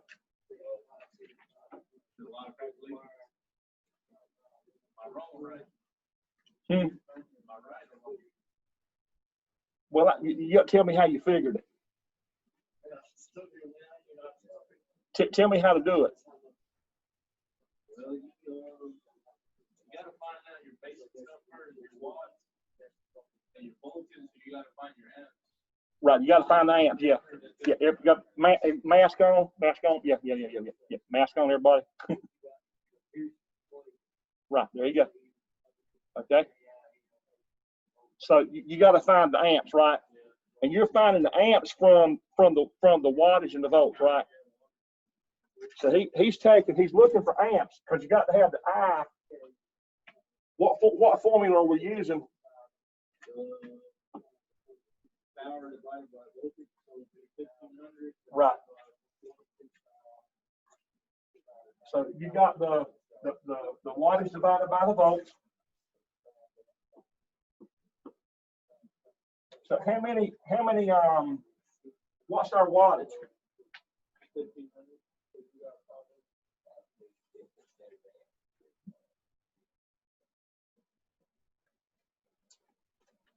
You have 300 watts times 5, which would be 1500.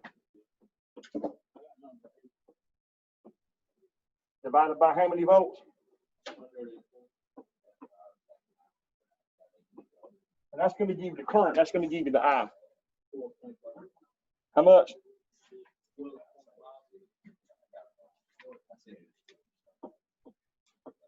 12.5 amps. All right, so now what formula do we go to now?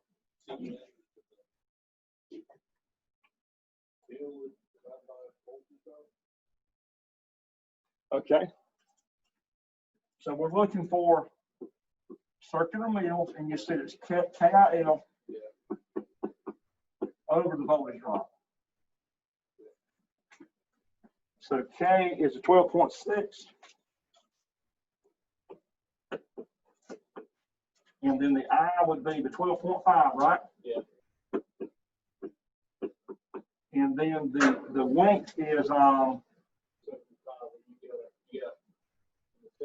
Like you said, got up to 75. 150.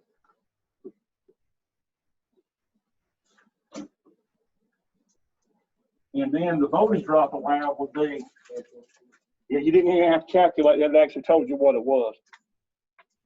So 1.2.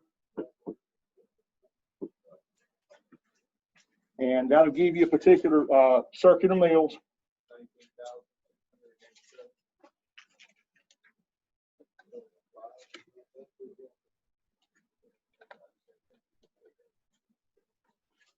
It was how much?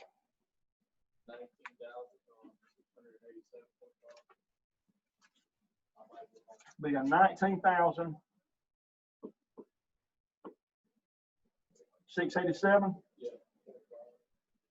687.5 circular mills. So that's good circular mills, and then we got to go back to the chapter 8. You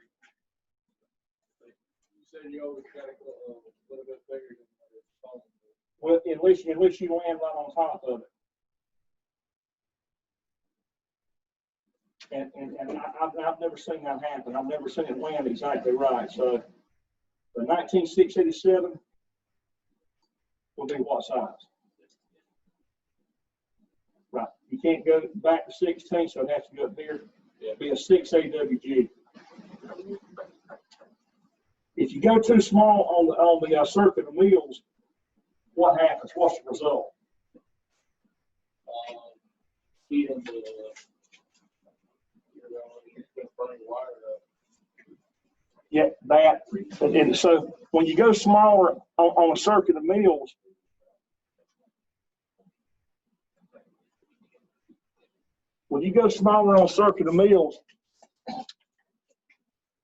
the voltage drop goes up. The voltage drop goes up basically, and the heat's going to heat up more, and it over time it's probably going to melt the wire.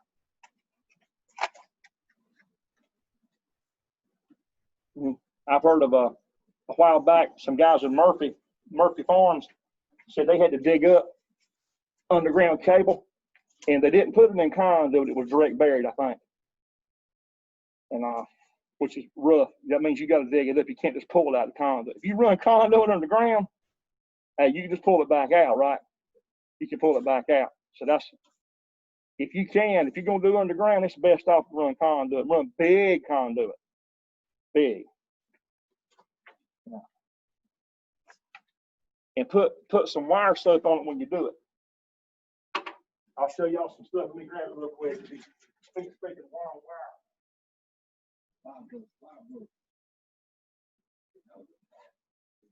Yeah.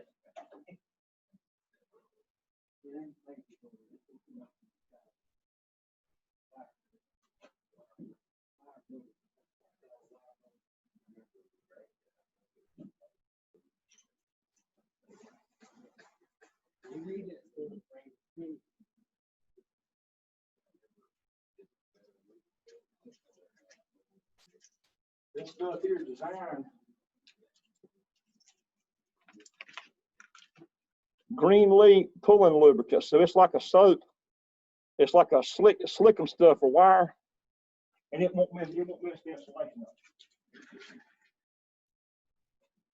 So and the first time when you pull that long run, you slick it up good with this if you pull it.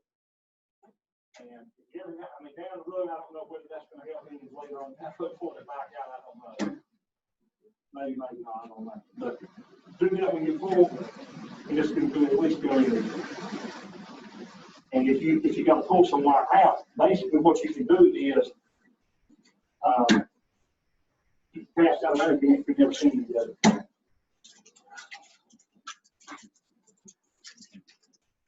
Let's say if you got some wire that melts, you got to pull it out of conduit. Take your new wire and connect it to the old wire and pull the old wire out. And as you pull the old wire out, it's going to pull the new in. If you can somehow attach it to it.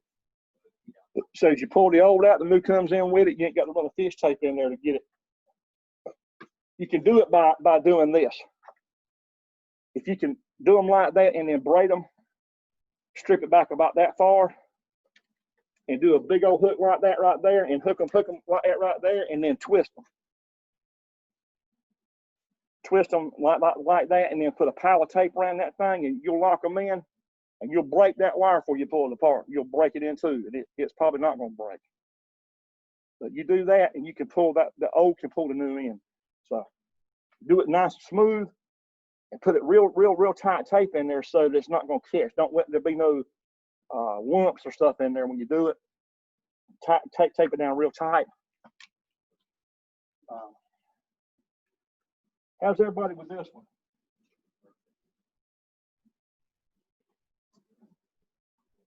Y'all made a good move by being in here because this is what it takes. But I mean, you can do it through Zoom. And Brandon, you're doing fine through there. But one way or another, we need to talk. You know, I mean, we need to talk because this stuff is not easily understood. This is one class I would not recommend anybody taking online completely with no instruction. I would not recommend it. There's probably people out there that could do it, but and not many. You know, you have to talk this thing out. And the way I can help somebody is if I can hear kind of the way you see it, then I can we can talk and adjust and work it out, you know.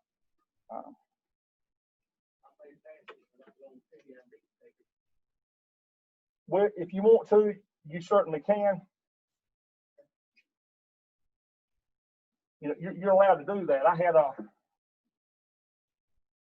fellow to take motor controls twice, and Daniel Smith out at Schindler, he took motor controls twice, and he did it because he needed, on his last semester, he needed another couple of credit hours to qualify for financial aid.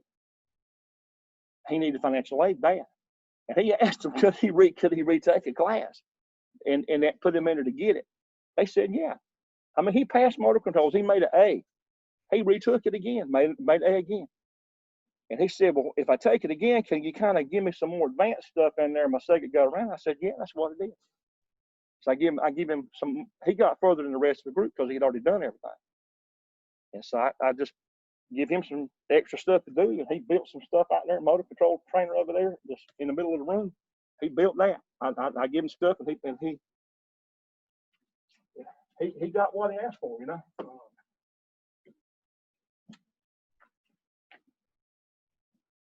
And now he's actually he's the final inspector at Schindler right now. Before they send escalators out, the control panels, he's the last guy that says that it's ready to go to the field. If it's going to go to New York City to a subway system or to a shopping mall, he's the last one. He's one of the last ones that says this thing is ready to go to the field. They trust him that much. He's that good. Yeah. I've got another guy out there graduating here, Rodrigo Rivera. Rodrigo's over the entire electrical department, is a supervisor on setting people up with panels to wire, and he gives them the stuff and shows them how to wire them. He's over the entire department. He's the second guy under Gary McClanahan, which is over the whole plant for electrical. I mean, I graduated from right here, 3 years ago. He's gone that far in 3 years. He went from a job working at a Big Blue store in sales to that because he wanted to. He wanted to. He got in this panel. Here's a big panel with the drives in them. He looked at me one day. He said, "This is what I want to do right here." And I said, "That's music in my ears." I said, "Because guess what?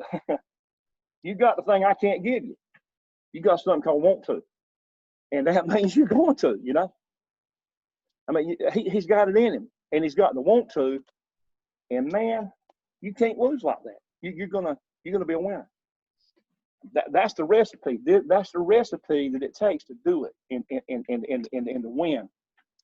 Is you got to have the building ability, the natural. It's got to be in there, and then the want, and then it's going to happen.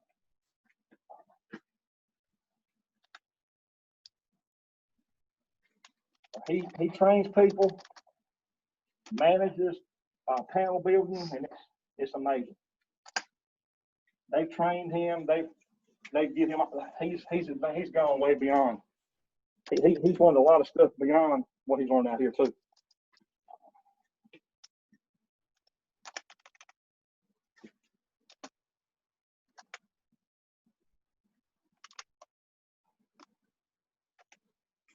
They're smaller here.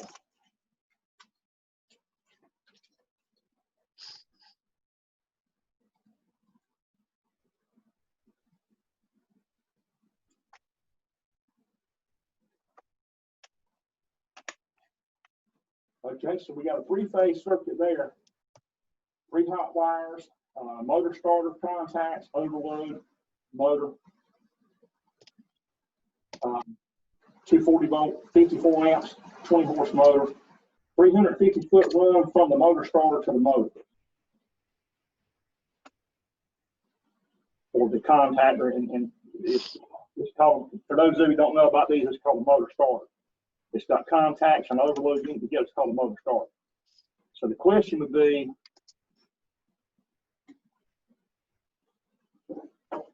what is the acceptable voltage drop at 3%? That's very simple to do there. I've even put the formula in there for you.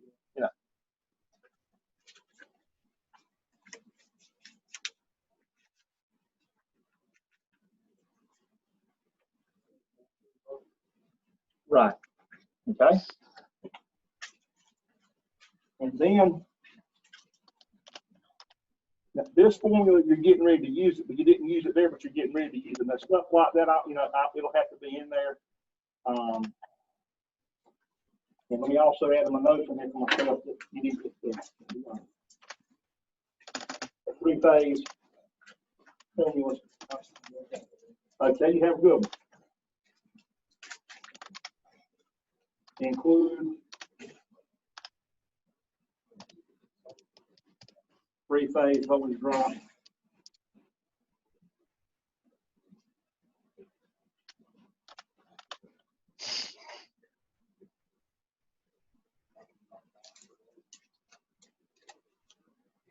I got my work cut out for me tomorrow with this exam. I ain't kidding. I got a lot to do. So when you come down,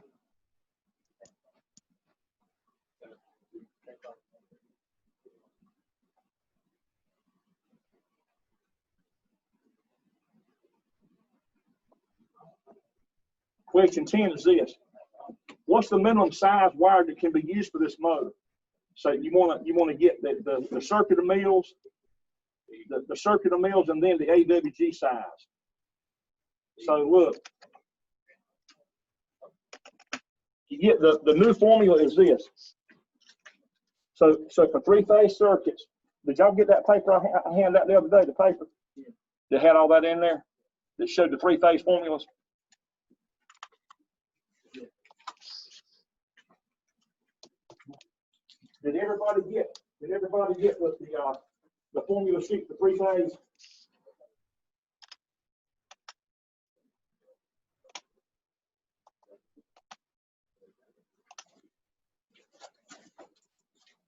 That 1.73, that's a constant. It's the square root of 3. It's the constant number. It's the square root of 3. Yeah, I'll be. Did you get this? Did you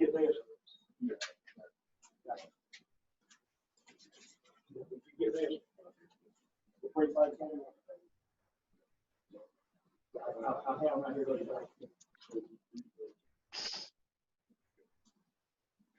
Did you get one?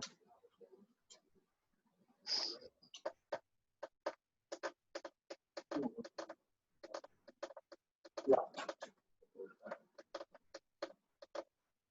Let me double check that. I don't have all this memorized. I don't write those.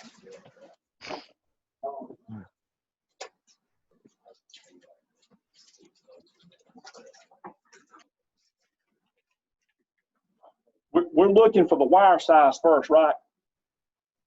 Yeah. So look, instead of you taking the length and doubling the length on three-phase, you take 1.732, the square root of 3. If you, on your calculator, if you hit square root and hit 3 and hit equal, it's going to equal 1.732.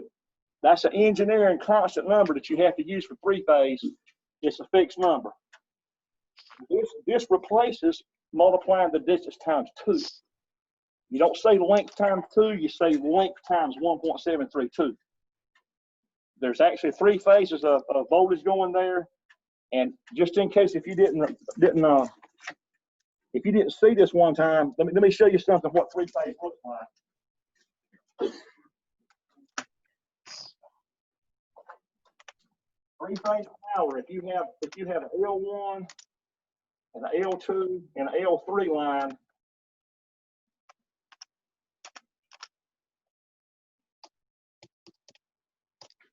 and whether it's 240 volt or whether it's 480 volt, it's the same. It's the same idea as far as the way it looks. The first L1 leg, when it comes in from the power company, is going to look like this. Now, this is 0 degrees. This is 90 degrees in the swing. This is 180 degrees. This here would be 360 degrees as far as a complete cycle of power, of voltage. So when it goes through one cycle, and it does it 60 times a second, you get 60 of these waves every second coming in from the power company. 60 hertz. Cycles per second. The second leg, when it comes in from Duke Energy, does this. At the point where you're at 120 degrees, the next one actually starts. So coming off of the generator at Duke Energy, the second leg comes off of the generator lagging by 120 degrees. The third leg, when this one's at 120, when the second leg is at 120 degrees, then the last one starts. So each one of the legs on three-phase is behind each other by 120 degrees. If you can see it all, when it's all superimposed on one screen, it looks like they're all mixed in, okay, when you see them together. But as a time lag, when the generator first cuts on, they're phased, every one of them are phased behind each other by 120 degrees, okay? It's complicated. But the way the generator's set up is your pickup coils are spaced like 120 degrees apart on the generator. So the voltage that it puts out, each leg is 120 degrees behind the other one because of the pickup locations of the coils on the generator of where they're spaced. That's just a natural way they're spread out in there, and you end up with that type of a waveform lag there with three-phase. And somehow or other they come up with this formula here. We have to use that when we calculate length and we calculate voltage This number is used on everything in three-phase. If you're doing voltage calculations, amps, that number always pops up. If you take more advanced class on electrical theory, that number is used in all your calculations in three-phase. It just comes up everywhere. So anyway, so we're looking for the size of the wire. So we're going to do this.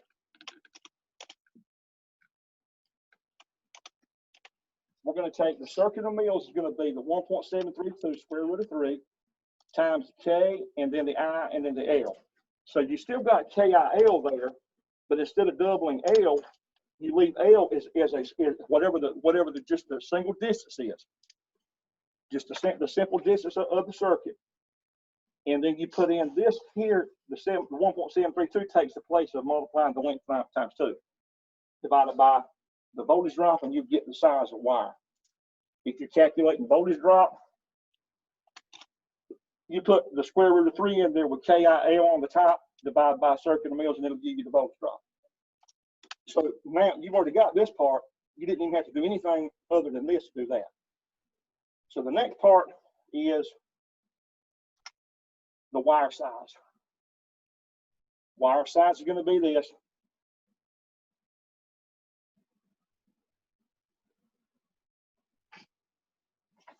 Okay, so where's our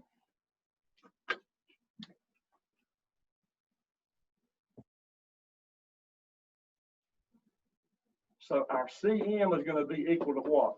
1.732 times KIL. Stepping up on here. CM.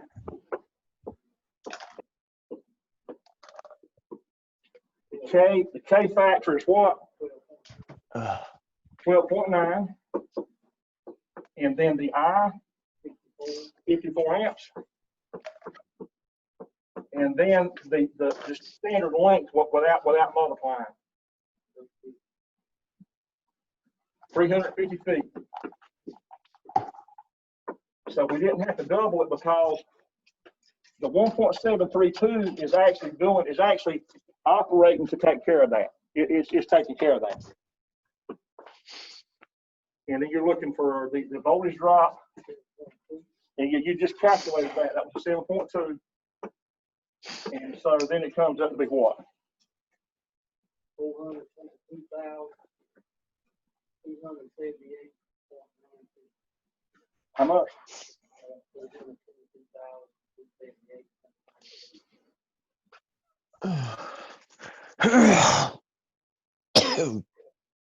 You said 400 something. Better double check that. Yeah, go nice and slow with it. And you know what I would do? It wouldn't hurt, seriously, on stuff like this. If you go through and you actually check your calculator 2 times, punch all them numbers in and do it 2 times and see that you get the same answer twice. If you're in a rush, it's easy to make a mistake like this, and the numbers are so big, you just don't even know. You don't even know if you're wrong or not, really. So you did the 1.732.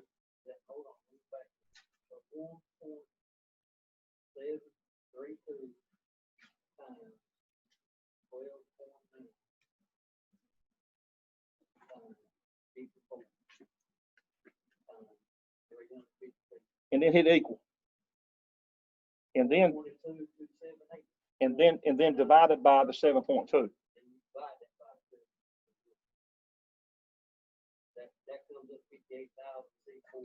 Right.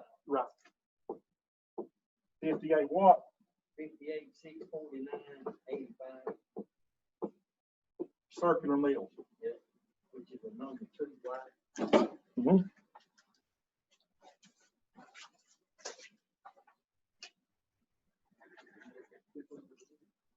Make sure that by the end of the week, if you happen not to be in here Thursday, try to come Thursday. Try to be here either in person or on Zoom. Let's get all this stuff done. Make sure everybody gets done completely. Don't just leave something undone. And let me tell you this: don't click submit until you've answered everything. I've seen some people, man, click submit, and they'd be missing a third of the questions. No, I mean, not even done, and hit submit. So don't submit something if it's got a lot of stuff undone. Don't cheat yourself. Call me. Call me. If you got problems, call me. I mean, seriously. So here, when you get that number there,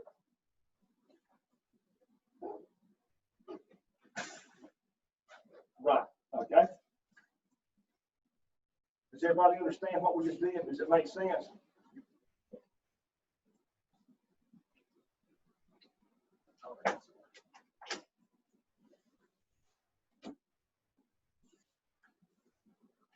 Yeah, all questions are good. It's the ones that we don't hear that worry me. Yeah. So I'm all ears right now.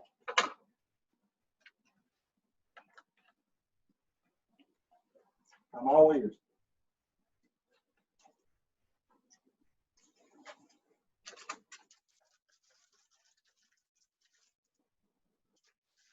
Y'all feel better? Good.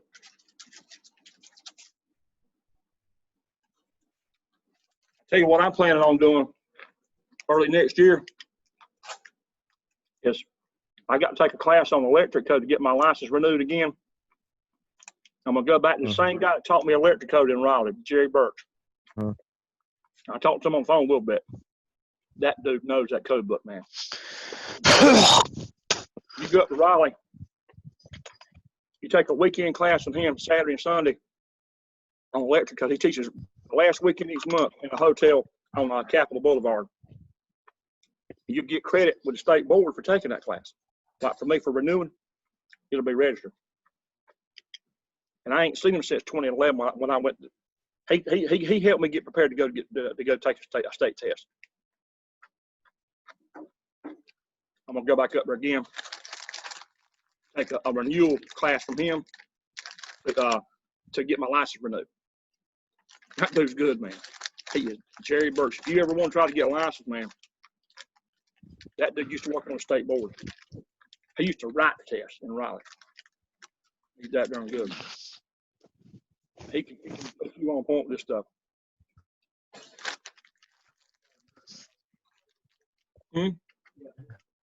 Yeah.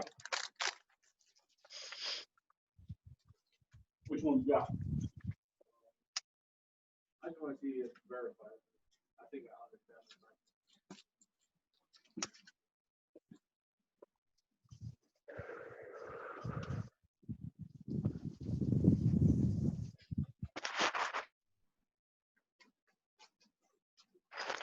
This is good stuff.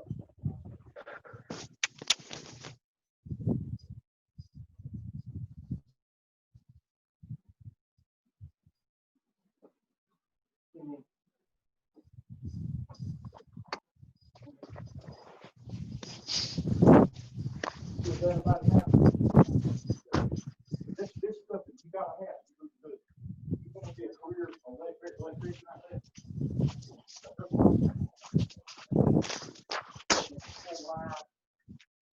They may even go oversized to make them shorter. They don't have a clue how to figure out the exact right side of the wire to keep them in within that 3%. You know, nobody's so.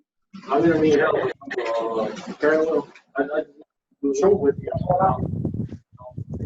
Parallel. Okay, so we're switching to chapter 4 now. y'all know parallel. Everybody okay on chapter 9? Everybody? Okay, so chapter 4.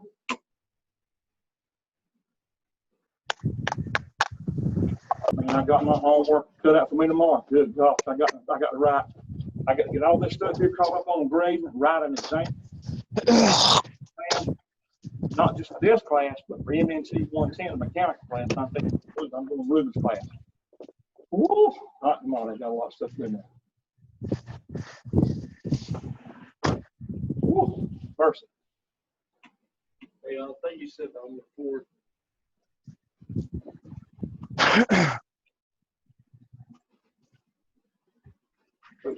Chapter 4.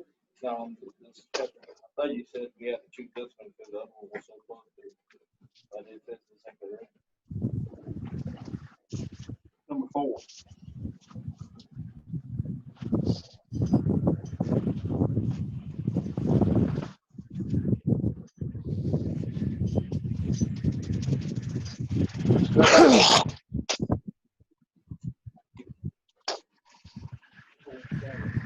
Huh?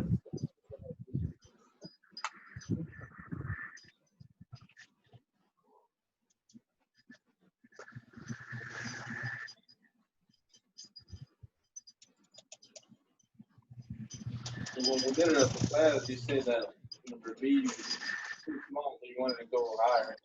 Hold on now. Let's go back over it again here.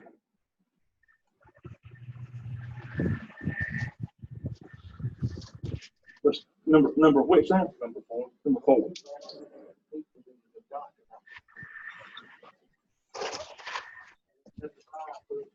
Let's go back and review what was said.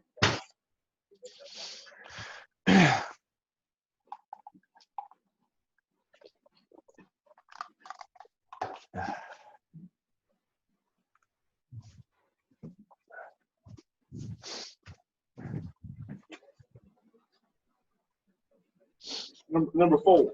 Yeah. And let's go back to it again real quick. You got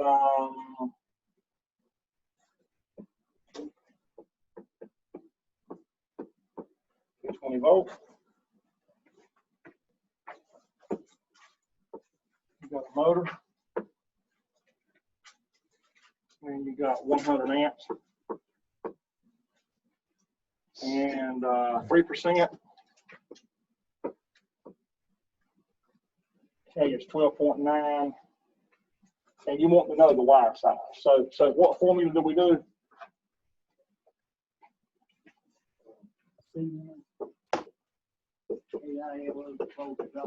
KIL is a voltage drop. Now, Victor, when we said we had to go up to the next wire size, it was not the next wire size in this, it was on the chart. In the chart. Yeah, not the next wire size on the answers, but on the actual wire chart in chapter 8. Remember that? Is that what you're talking about? Yeah. Yeah. Yeah. You got the. Let's look at it here. Let's make sure that you got this. Okay. So the K.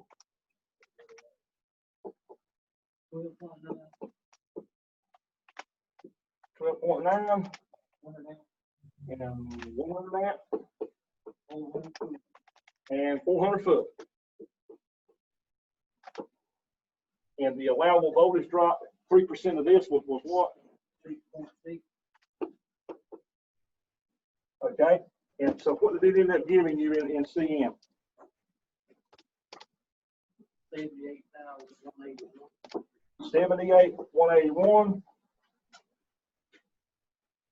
Good gosh, what happened here? Man, what in the world?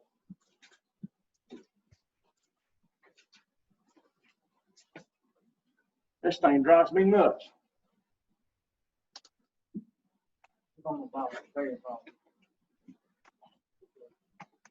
So, 78,181.82 circular mills. Now, Victor, did you come up with that? Yeah. Now, so now we got. Now you got to go to chapter 8. Yeah, I remember you said that. Yeah. You gotta do a little bit bigger than. But it has to be bigger based on the chart now, not the answers, because the answers they jump way more than what the chart does. You don't jump up here. You jump up on the actual wire chart. You said the wire size. The wire size, yes. Yeah, the wire size. Now look, you're sitting there at 78,181, right? Yeah. So 78,181. So look, it's between these two. You see it? You can't look, but you've always got to go back to this chart. That makes sense. Yeah, but I was just going, but maybe I understood. Well, hey, look, you got to look. We got to slow our brain down. Look, these are standard circular mills. These are standard wire gauges. I understand the Mhm. answer to one, but maybe I'm still wrong. You said on Yeah, that when you go up to particular- the next one, Yeah, on that particular question. here's what we meant was when you're looking at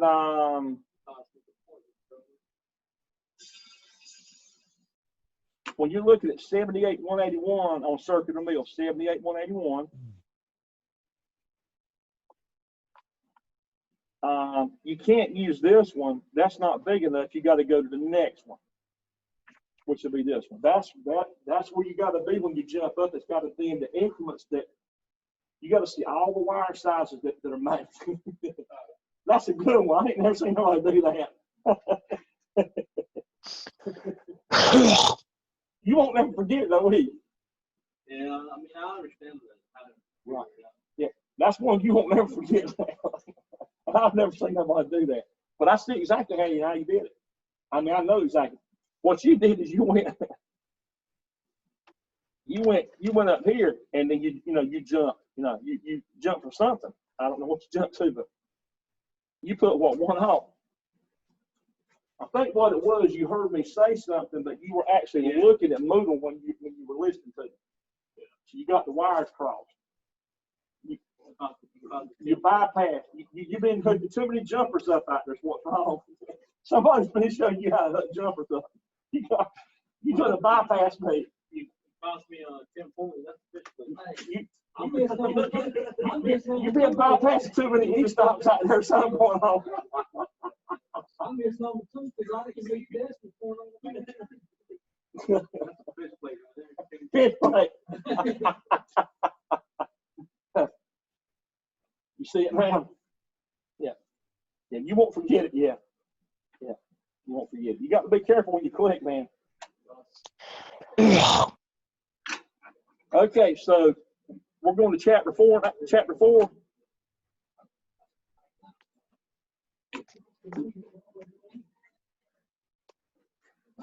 chapter 4. One of the hardest ones. So chapter 4. See you later. Okay, have a good one. And if you make it tonight, we'll do whatever. We'll keep rolling if you can make it tonight. So chapter 4. Can I get some paper, white paper? Mm-hmm. Yeah. Fish plate right there. Fish plate, yeah. Did I get it or? You want some paper? Where did I go? Did you say you need some paper? Yeah. Like 10 pieces of paper. I'm on vacation this week, so.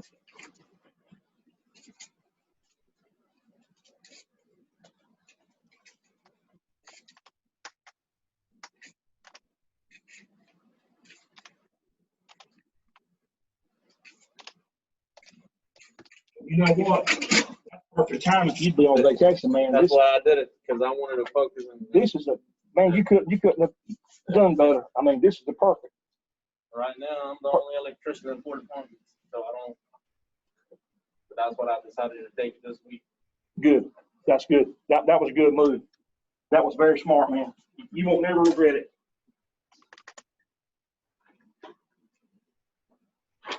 Won't never regret it.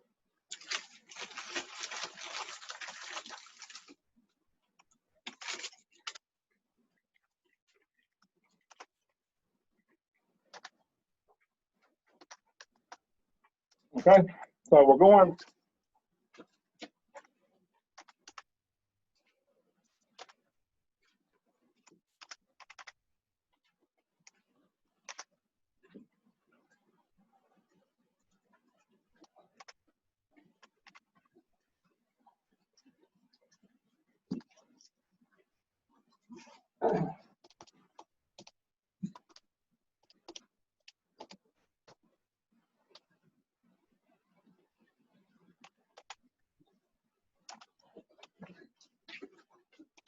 Okay, so which one in chapter 4?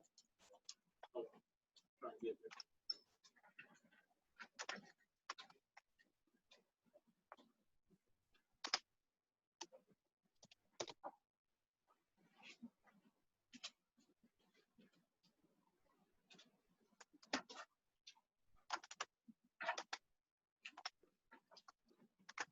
I don't think I was here when you went over the parallel circuit. So I just wanted a brief explanation, and then we won't problem together. Okay, all right. So we'll just shoot the PowerPoint up here. Let's go back to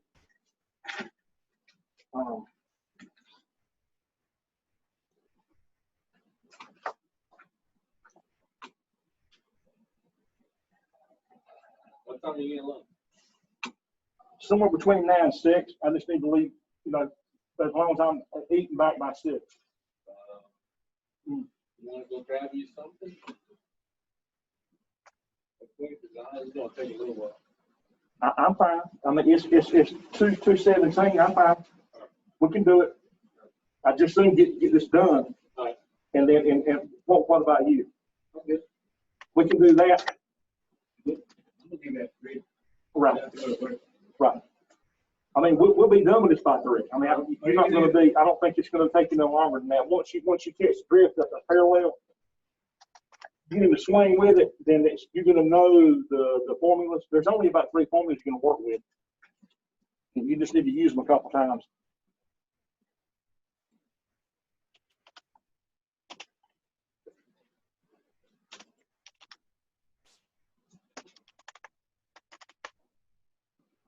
Okay, so chapter 4.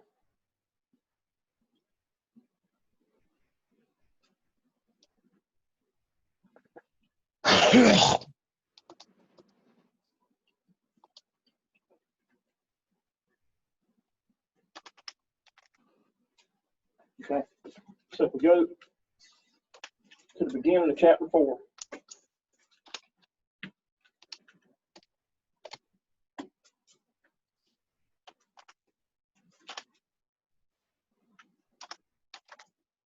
Now, for parallel, that's the way all your lighting circuits are done that way. Everything in this room, that's all parallel.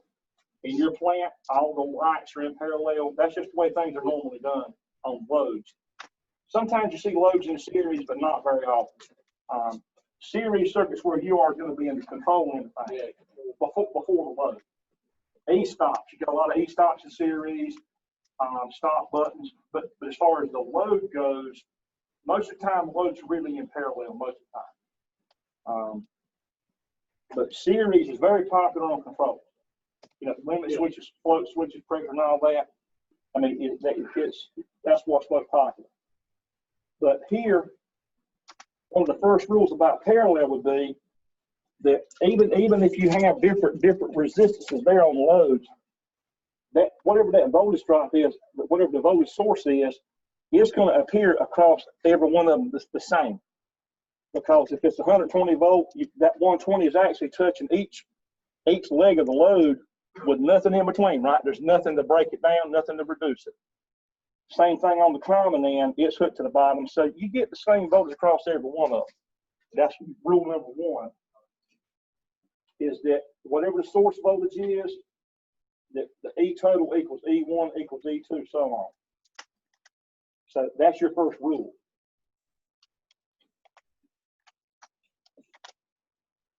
Regardless if the loads have the same resistance or not, they all get the same voltage. It doesn't matter what resistance you put in there.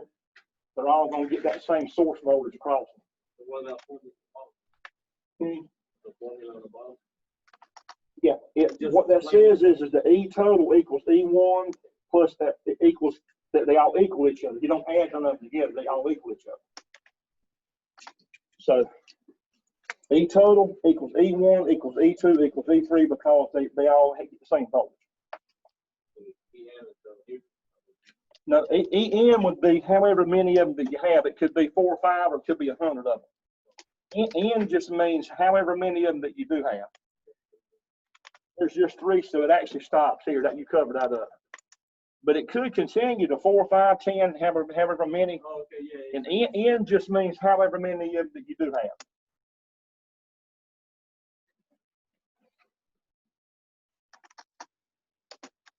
The second rule would be that the total current in a parallel circuit is equal to the sum of the currents in each element or branch, which means this, that the total current is going to equal current number 1 and current 2 and plus current 3. You add all the currents up of the individual legs or branches, and when you add them all up, it's going to equal I total,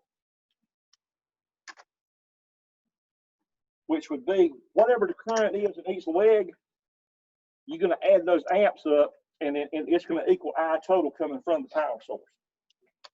The word with series, everything was in one line, and each resistor was in series, and each one of them had the same number of amps, the same current. So in series, the current would go like this. I total equals I1 equals I2 equals I3. In series, all the I's equal each other in series. But in parallel, the total current is going to be each branch current added together because each one of them does have an individual current of their own. It's different. Each one of them has a different resistance. Therefore, the amps is going to be different per leg. But if you add those amp draws up, it's going to equal what comes out of that source, which is this rule. That's your second rule. So that's part of your questions in the worksheet is to state the 3 rules. In series, you remember the question I kept asking you to send me in the series worksheet, Victor? It was asking for the 3 rules in series. Did I send it to you? I haven't seen it yet. I'll get to it. Right. So just so, why don't we flip to it right now so you can see it? Because that's something that we hadn't really, since you've been type of work a lot. So we'll go back. Yeah, right now, let's just leave this open and let's just go to series and get the rules. You see, you really need to review the entire semester. You need to review the whole thing because the exam is going to consist of some questions off of all of these.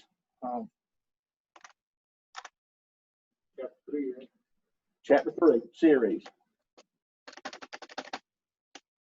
Okay, so if you look at here, you've got a series circuit, and the current is the same through every load, right? You see how the circuit looks?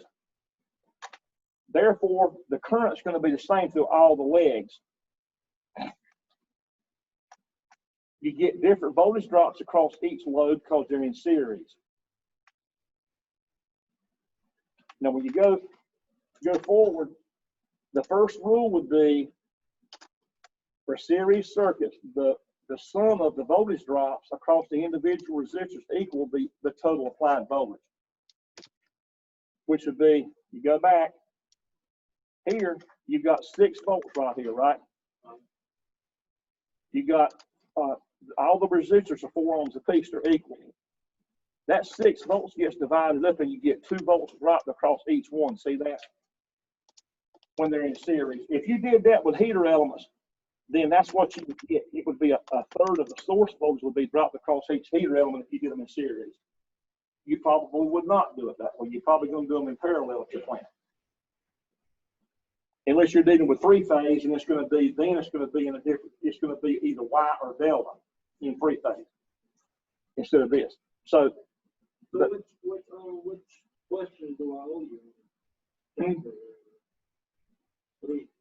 What in chapter 3, it's the very first one that says state the 3 rules for series circuits. And look, here they are. So the first rule would be right here. E total, the total voltage in a series circuit is going to be E1 plus E2 plus E3.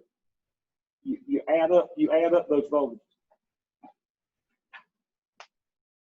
And so that rule there is given, it's illustrated when you step back to here. Look at here. The E total equals E1 plus E2 plus E3. It's 2 volts plus 2 plus 2 equals 6. You go back to So the first one will be the sum of the, Voltage drops. the sum of the voltage. Equals the source voltage, yeah. Yeah, you need a review for sure, yeah, because you've been tied up with work so much.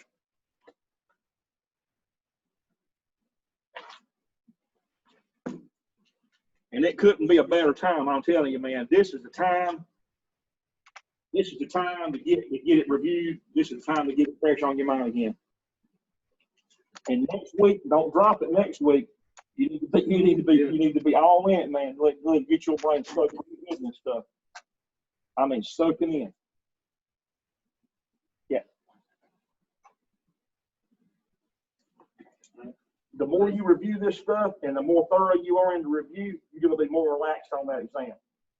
But you've got to spend time with it, man. To get to know it, you got to have time with this stuff. There's no substitute for it.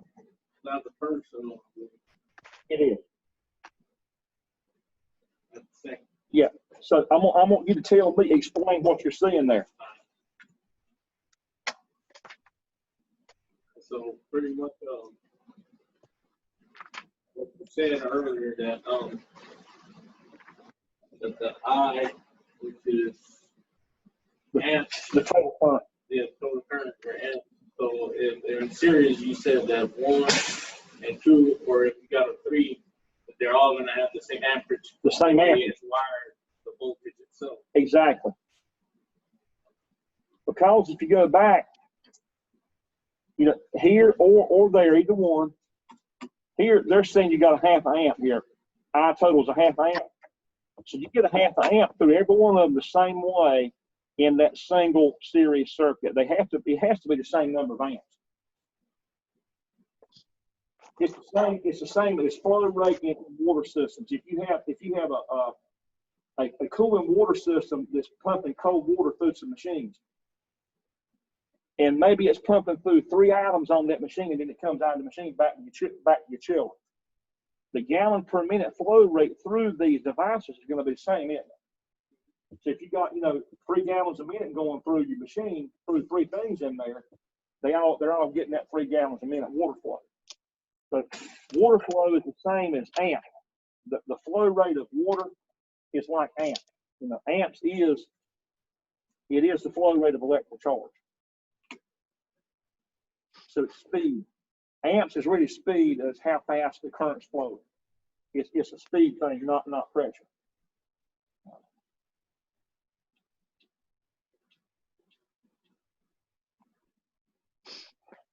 Okay. Third would be the resistance. Right. Yeah. Okay. So now, tell me, explain that one.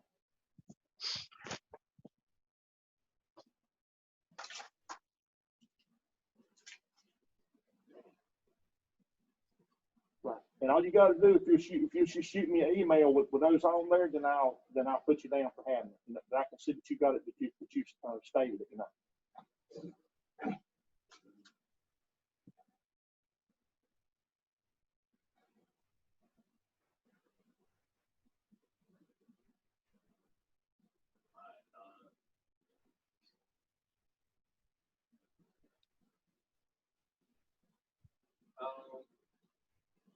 Might have trouble with so you don't know if you're gonna have the same resistance or not. Say it again. You don't know if you're gonna have the same resistance. No, it doesn't matter if they're the same or not. You just add them all up. Add them all up, Mhm. yeah. And it's going to give you no matter what they are.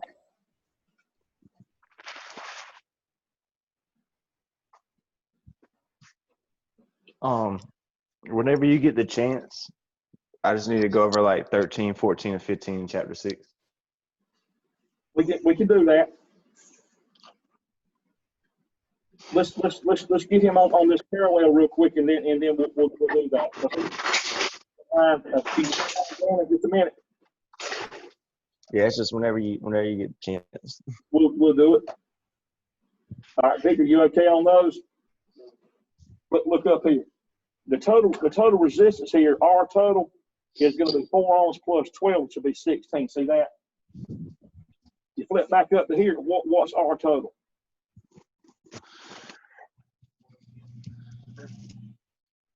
You just add them up.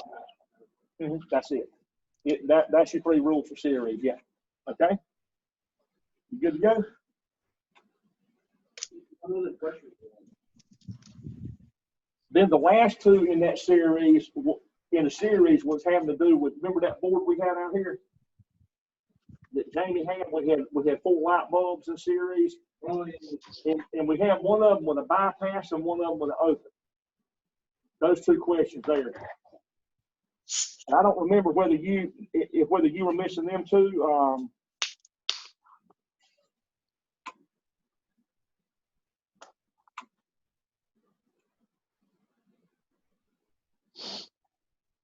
Go back real quick here. Bear with me, Brandon. We're going to get to yours real quick here. We're going to be zooming here in just a second. Yeah.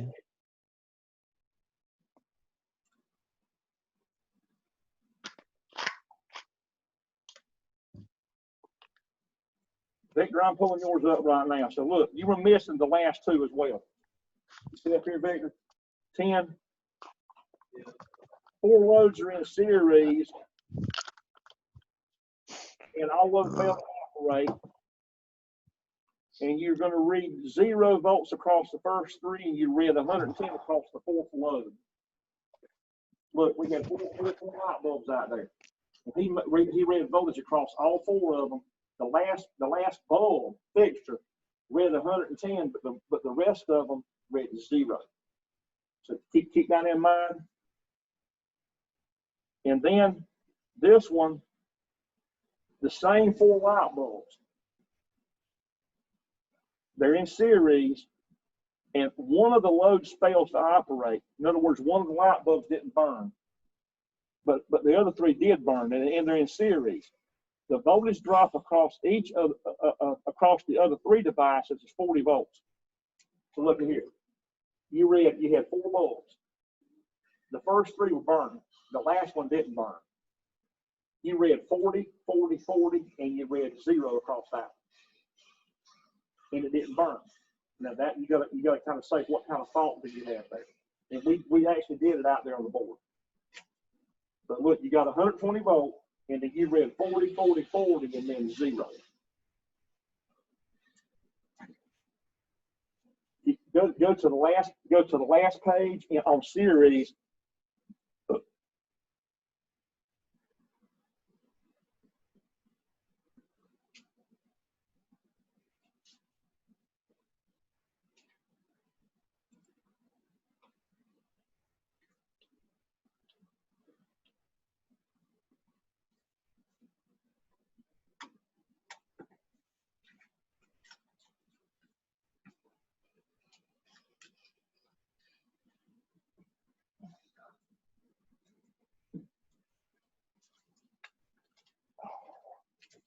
Sitting works on that back work that anything does, man. Good gosh.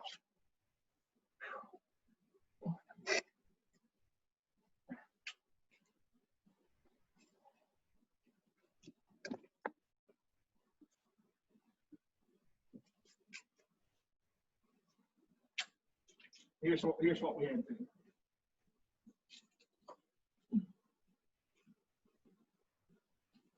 I'm trying to understand. You just want a simple answer, like Yeah, because it is simple. Yeah. so on number 11, 4 of them are connected. There's a curve going. One fails to operate.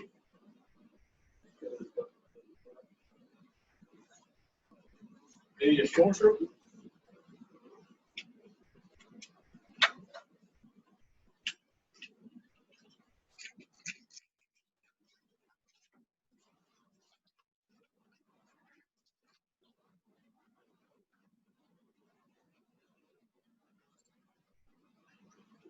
Which one are you on?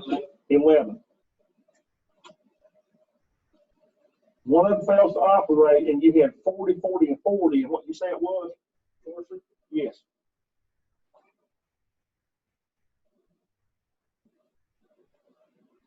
And then on 10, did you know what to say there?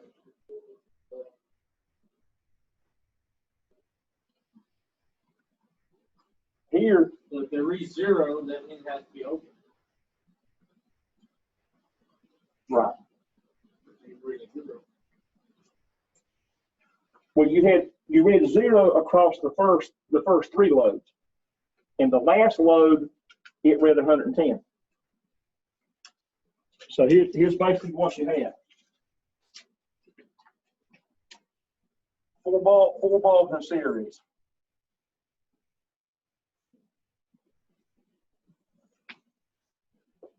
These are whites. So the Simpsons said they're in series and none of them work. So none of them are lit right now. None of them are lit. And you're reading 0 volt. The voltmeter here is reading 0 volts. You're reading 0 volts across this one. You're reading 0 volts across this one. And then you're reading 110 volts across this one. But look, none of them are burning. They ain't none of them lit.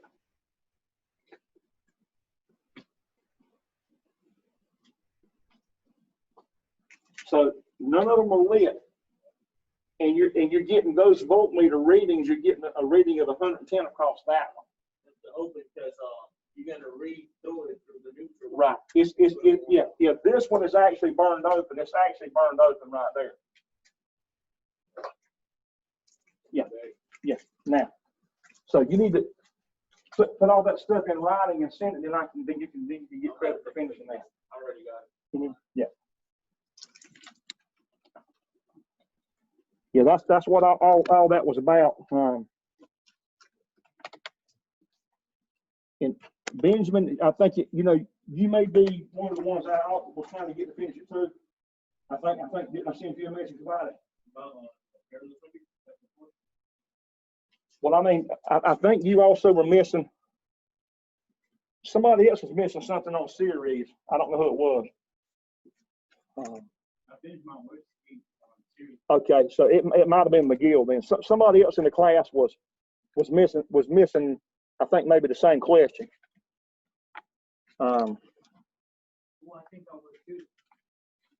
It was that just one question. They told me to email you. Yeah. Which one was it again? I don't remember without digging into it. Let me look on the spreadsheet here. That's why I'm sending y'all the emails, because if I don't email you right then, let me see which one that you're not done with, and I'll tell you. So it would be number 4.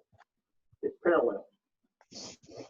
You're not done with well actually I'm doing the worksheet. I haven't finished. right.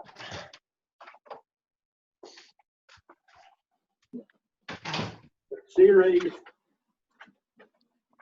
go back.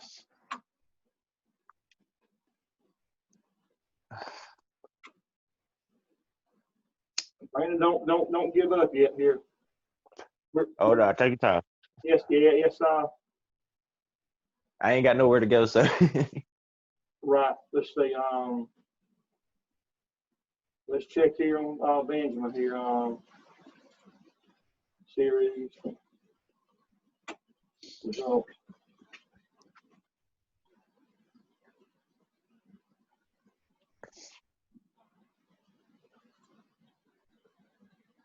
The first one you didn't answer is on series right here. That's one I emailed you about. Hey, listen, explain the 3 rules for series circuit. You didn't put rules, you said voltage, current, resistance.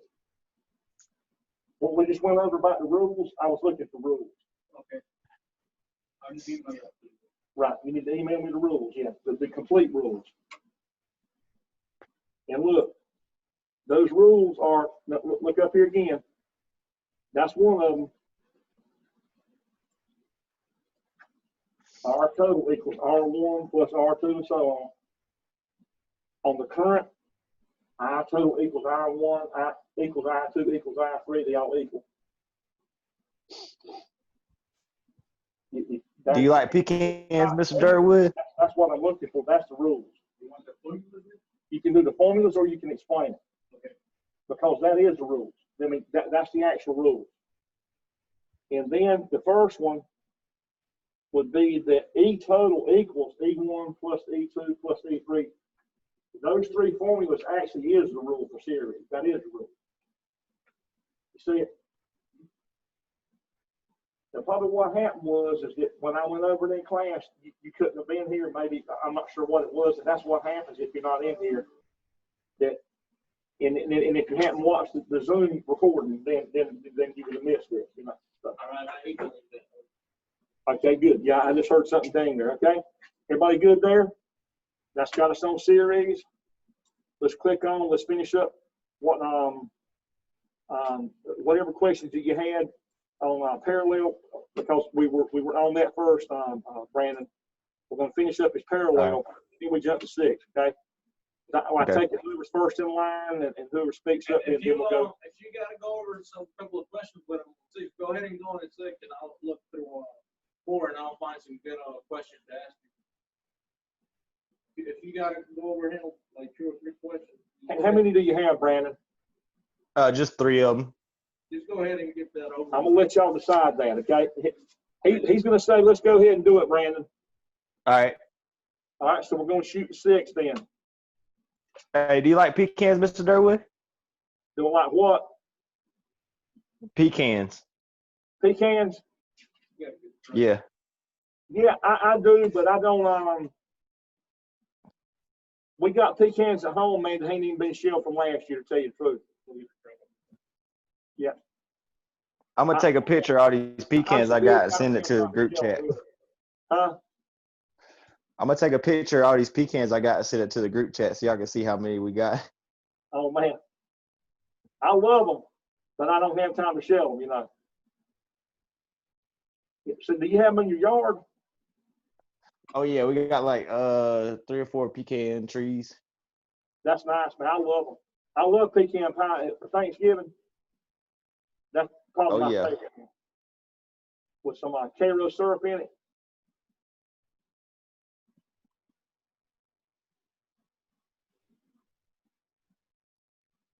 Okay, so which one, Brandon? 13, 14, and 15, the last 3. All right, so we're chapter 6. Chapter 6.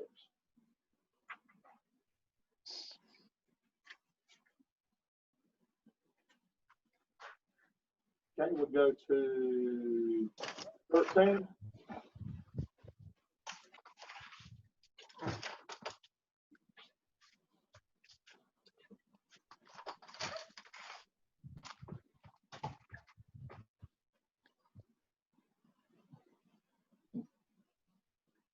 Ooh.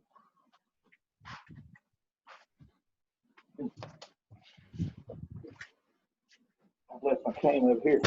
Not good.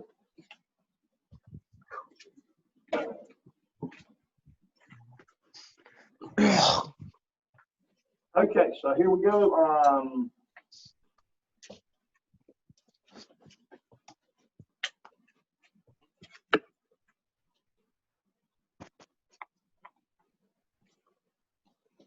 So 13 says find the power for R3.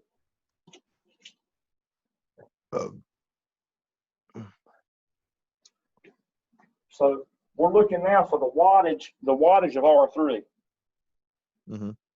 Okay. And so you're given the amps, the I total, and you're given I4.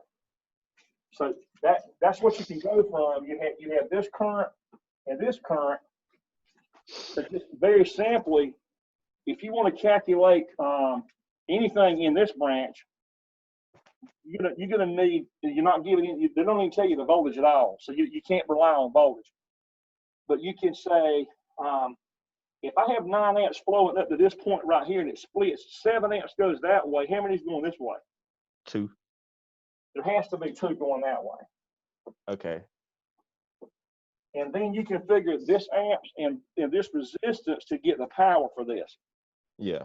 You know what formula in the pie chart to use, right? Yeah, the I squared times R equals P. Mm-hmm. That's exactly right.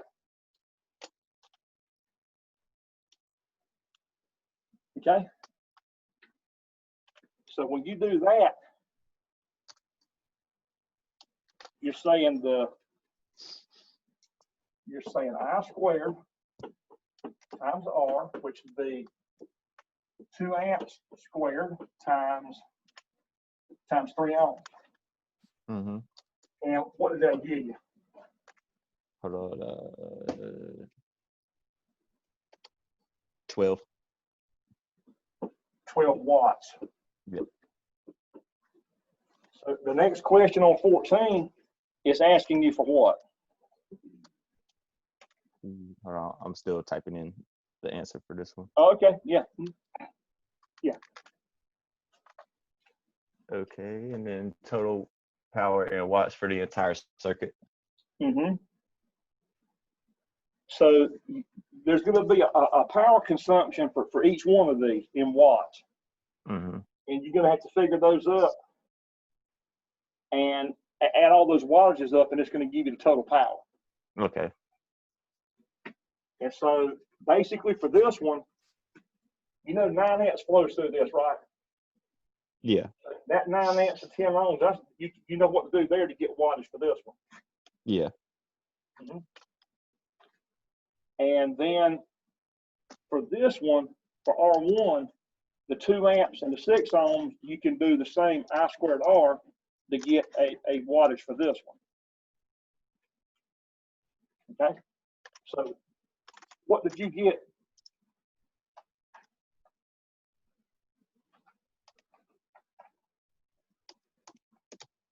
What did you get there for the power on R1? 810 watts. Right. 810 watts.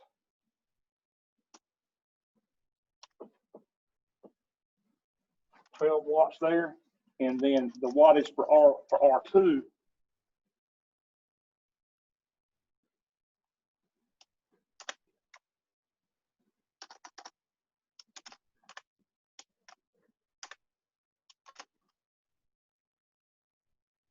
Times 6.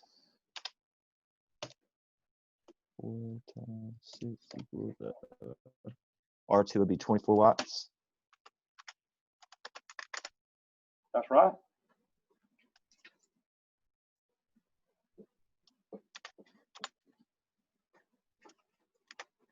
Now this one is different here because you're not given a resistor, you're not given voltage or anything else. You've only got one piece of information there. You got 7 amps, right?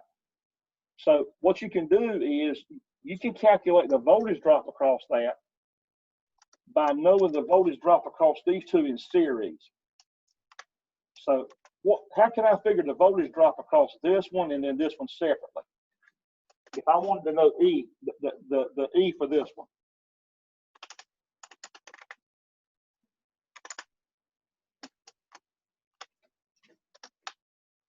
All right.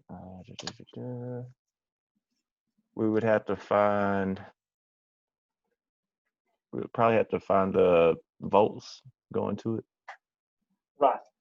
So you want the voltage drop across this one, which would be, you can use the 2 amps and the 6 ohms. And then how will we calculate the voltage drop based on the amps and ohms there?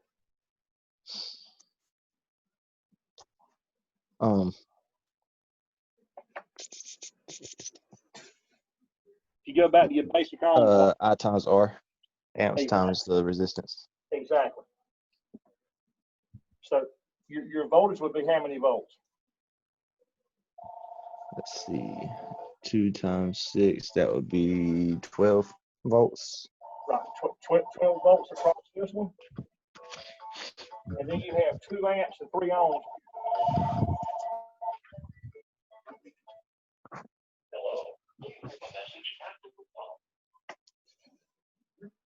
And then for R3, 2 amps and then 3 ohms. 2 times 3 is 6. Voltage drop, 6. 6 volts. 6 volts. Now we know in a series circuit, that voltage drop across that branch is going to be what? 12 plus 6, right? Yeah, 18 volts. 18 volts. So now we have 18 volts that we know is here. We borrowed some information over here. We know there's 18 volts across this thing, has to be. Mm-hmm. And so with these two pieces of information, we can calculate the wattage for that one. Okay. So we got amps and volts, and how do we get watts out of that? E times I, so 18 times 7. That's exactly right.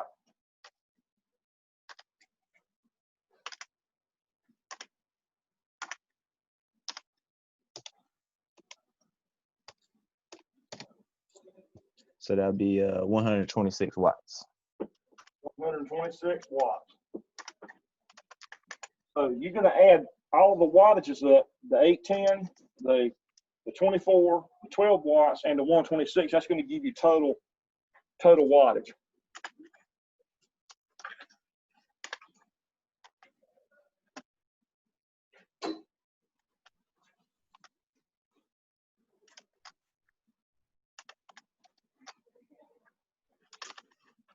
Thursday, we're going to do the same thing. We're going to work. We're going to do catch up. Today, you said you're gonna be here, before our 6 o'clock class? A little bit before then, yeah. But I am going to go eat though. Yeah. I try to be here a little early, so I can start working on my stuff. So I can continue working on my stuff before we start.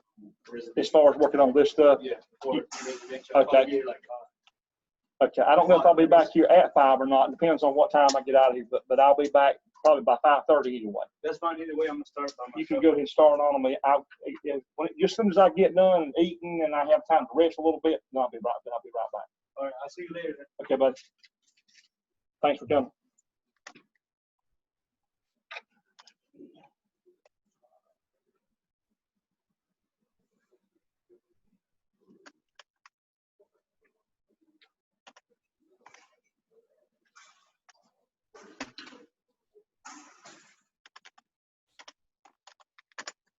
Okay, that's all I needed.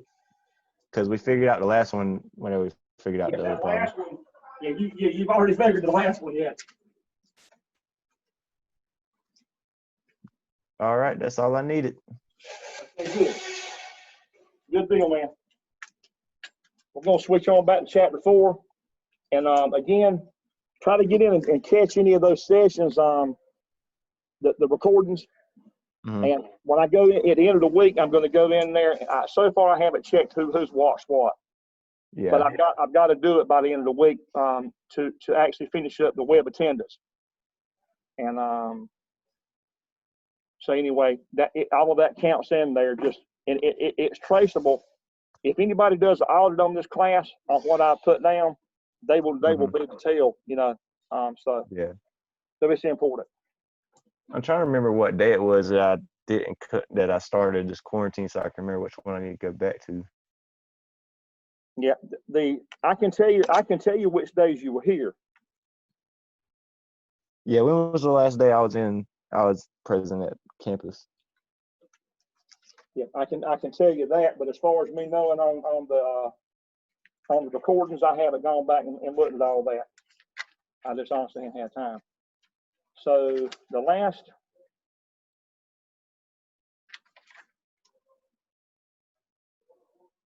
I've got you down for October 27.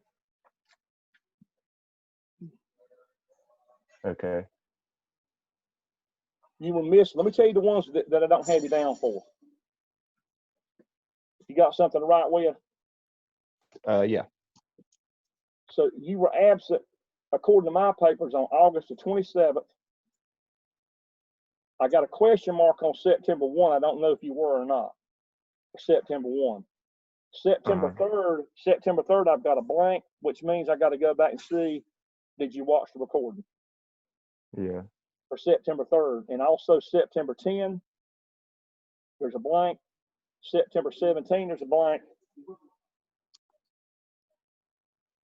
And then October the 8th, there's a blank. And then October 29, there's a blank.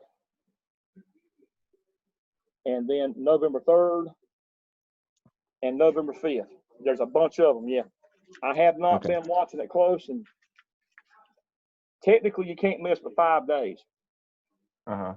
without being dropped. And so you can see there that that's, there's a lot more than 5 there. So, you know. So if you go Okay, back, on August the 27th, I was actually present for the Zoom class. At least I got a check on it. right. So that means when I go back and check the logs, then I'll put you in there for it. Okay. On October what?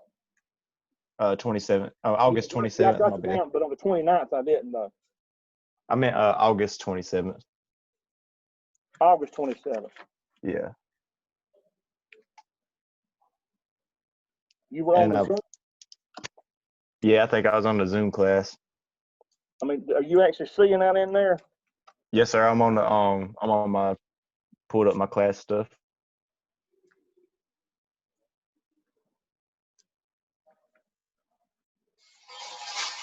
Okay. I haven't gone back and looked at any of it. I'm going to go back and trace everything, but I haven't had time to do it. But I will. I've got to later this week. Okay. Yeah. But those dates that I told you, those are the ones to where it's where I've got them either blank, to where I don't know. I haven't gone back and looked at the logs. In Moodle, Yeah. it logs when you go out and look at a video. I haven't recorded. I haven't put any of that in my paperwork. It's in the system. Yes, I mean it's permanent record in there, but I've got to go and put it in Web Advisor. It doesn't jump into Web Advisor. It doesn't Yeah. jump into the attendance roster, but it does keep a log who watches the videos. So Mhm. I have Well, to manually go in there and see it and transfer that over to the attendance roster. Yeah. That's something I have to manually do. That there ain't no way for that to do it automatic. But okay, all right, man. So if you're good to go, I'm gonna switch back over to parallel. All right. I'll talk to y'all later. Okay, have a good one. You too. Glad you made it. Hey, look at the picture I sent in the group chat. All them pecans we got. Okay, let's see. Group chat. Yeah, on the text messages. I don't see one here. Nah, I sent it in the text message group app. Oh, in text. Yeah. I'll tell you, man, we got about 10 5-gallon buckets full. Yeah, if I had any time to shell them, man, it'd be, you know. Yeah. But last year we got some bags of them, and there's a bag still sitting right beside my mother's chair in the living room, and she was gonna shell them, and I sure ain't got time to do it. She's in the rehab now. Yes, sir. It's trying to download in here. It's slow. I got slow signal in here. Yeah. When it downloads, I'll get it. We're gonna get on to chapter 4 right now. All right. Well, I'll talk to y'all later. Okay, we'll see you Thursday then. All right. We're gonna do another Zoom for both classes for the MNT and this one. Okay. That'll be the last regular class day.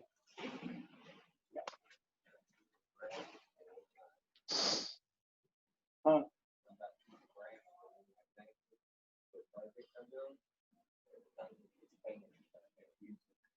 I can't understand what you said.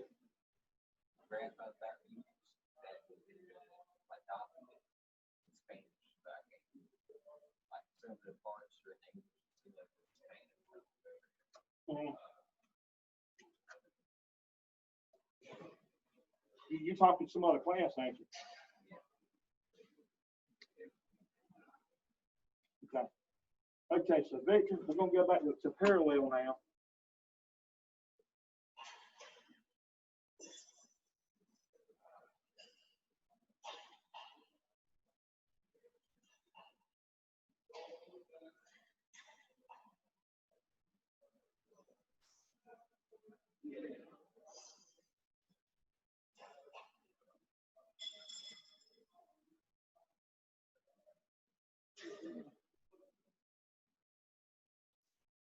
And go back to PowerPoint.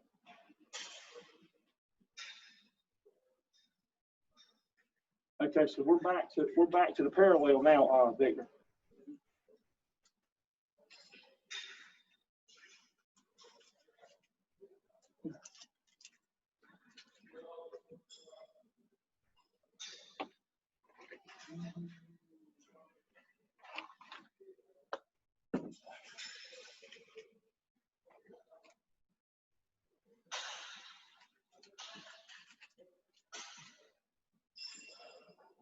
So when you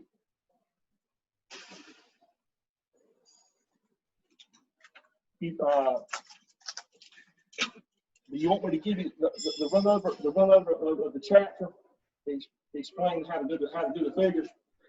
No, I'm going right now on the floor. Trying to put the formula. You on which one? I think that formula is the R2 to the R.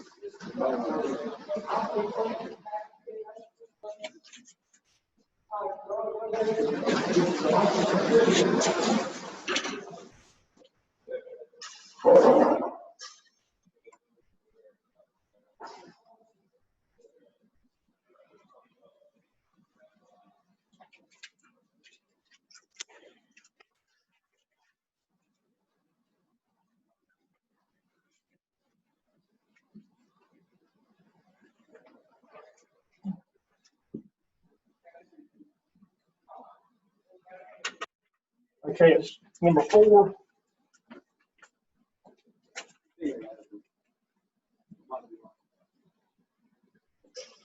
Give the formula used to calculate the total resistance when all the resistors in the circuit are the same resistance.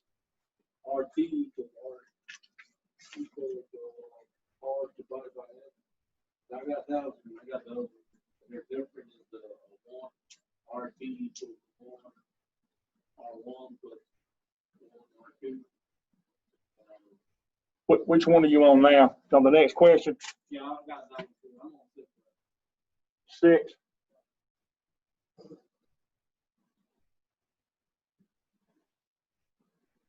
Show the alternate solution. And what did you have down for that one? Formula, right? Uh-huh. If you just go to page 29, it's on 29.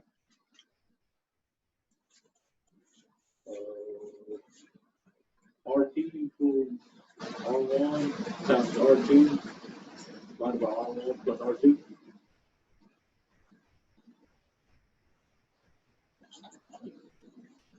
You on number 6? Yeah.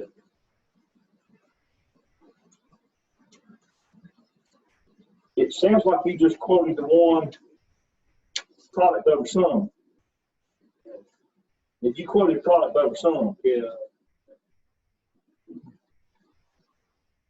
read above it, where it says alternate solution.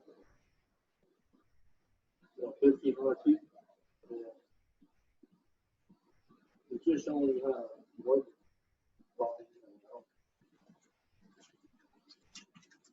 The alternate solution would be this.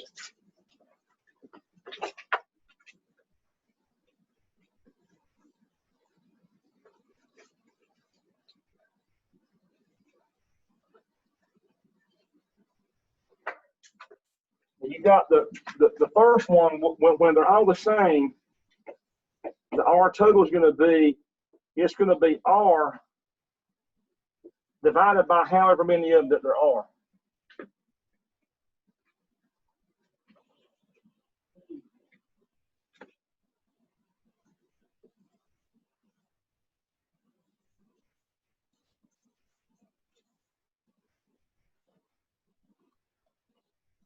Yeah, equal. Right.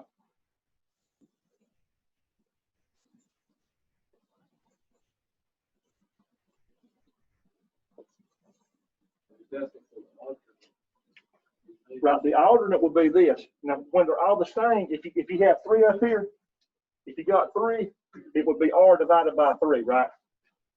And then you have the next thing was the reciprocal was going to be, it was 1 over R total equals 1 over R1 plus 1 over R2, 1 over R3, right? That would be the next thing as far as that's the reciprocal method there. But the problem with that is that you still have to, when it's all said and done, you still got to say 1 over R total to get the final answer. So what they call alternate would be this. The alternate actually solves that last part by doing this. It puts a 1 over the whole thing. So it puts a 1 over all of it. 1 over R1 and then 1 over R2 and then 1 over R3. It takes this same formula here and it puts a 1 over the whole thing, which actually solves this part. So whether you do this one or this one, you've still got to say 1 over, once you get all this totaled up, you've still got to say 1 over it again to get the final answer, which is actually this. This is actually this. This is this. But when you put the 1 over, it actually gets rid of the 1 over here so that you get the final answer. You know, when you use this one, you still got to say 1 over the answer to get the real resistance and all. So that's considered to be the alternate solution there, which in my opinion is the main solution. Get like straight with it instead of doing like Yes, sir. Because look, if you turn an answer in like this right here, it's not even finished. It ain't even done. You know. Now, the one that says product over sum, here's when it works. Is if you only have 2 of these. In other words, if you get rid of this one, and you've only got 2 and they happen to be different from each other, you can do product over sum. You can say R1 times R2 over R1 plus R2. That's called the product over the sum, and that works if you only have 2 and they happen to be different from each other. So those are all of your methods right there for parallel.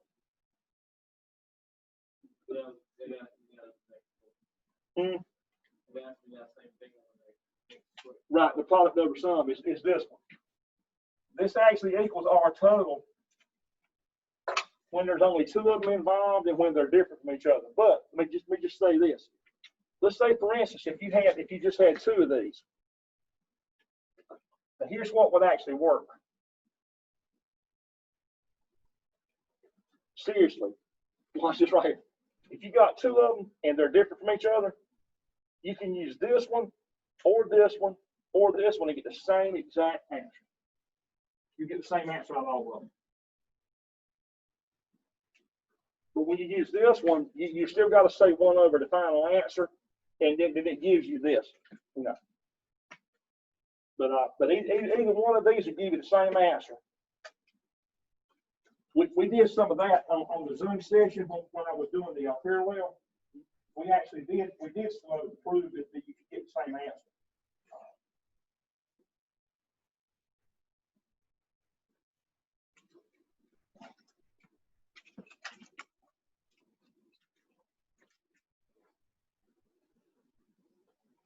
Yeah, number 7 is asking you for the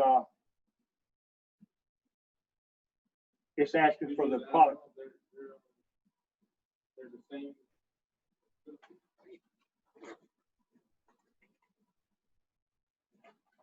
Yeah, you got four of them, and they're 12 ohms a piece, and you want to see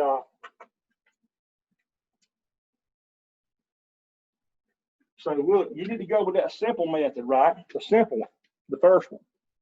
It would be R over however many of them there are. You know, that's the answer for that.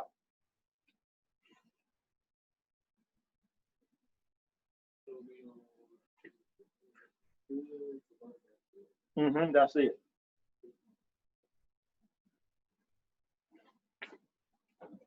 You know, you always want to look and see what is the simplest way to do it.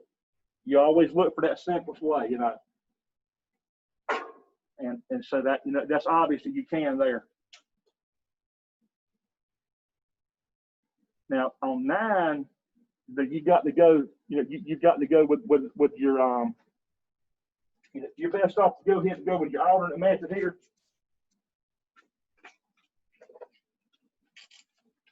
You've got 4 of those, so look at here. You extend it on out like that. You go ahead and you stick with that.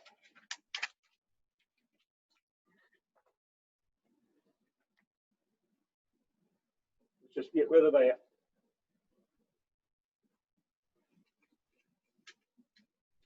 Personally, what I do, I stick with just these 2. You stick with this, with these 2 right here, you ain't got to mess with nothing else. And that's all you need is just those 2. It's simple when you just narrow it down to those 2, and one of the other will take care of everything you're going to do.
All you're doing on that one is 1 divided by 4 plus 1 divided by 8. 1 divided by 12 plus 1 divided by 16, and it gives me 0.5205. Right, and then you say 1 over that. That's the big 1 over all of it. That's your last step. That's why, that's the last step, and that gives you the resistance there. Yeah.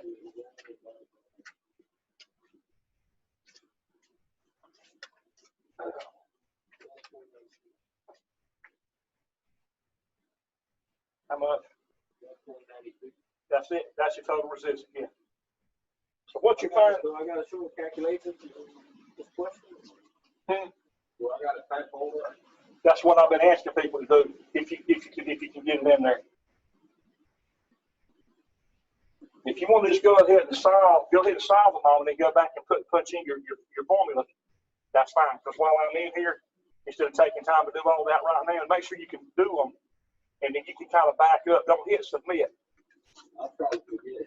If you want to, you can plug your answer in there, and then kind of move on and make sure that we can cover everything, so that we'll have time. So that we'll have time to do this. Yeah. Or if you think you're going to forget, you can go ahead and do it now. Be fine. Yeah. But it takes time to punch them all in there. It does. I'll get right now.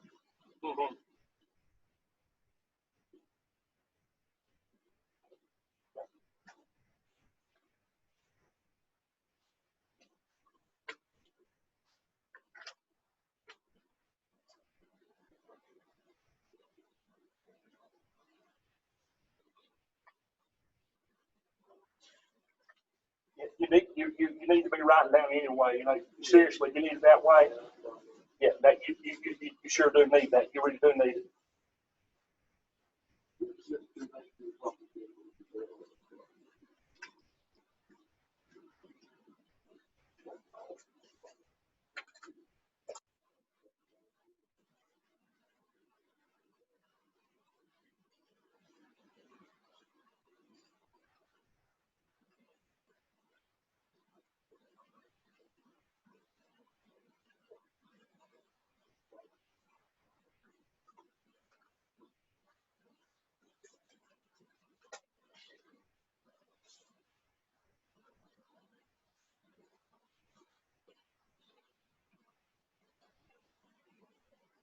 problem too.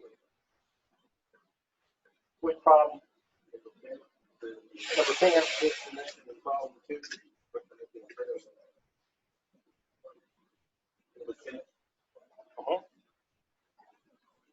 Right. So now you're going to calculate. So here.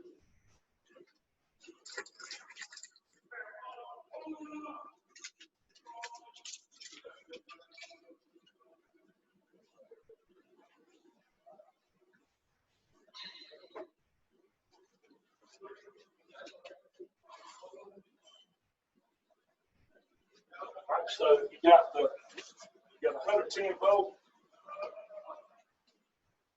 120.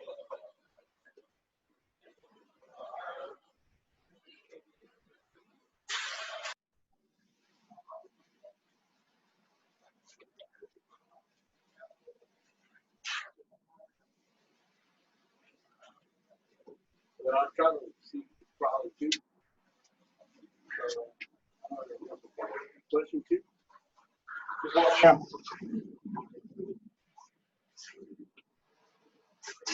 Yeah. You had 4, 8, 12, and 16. That's what it's on. 4, 8, 12, and 16 ohms.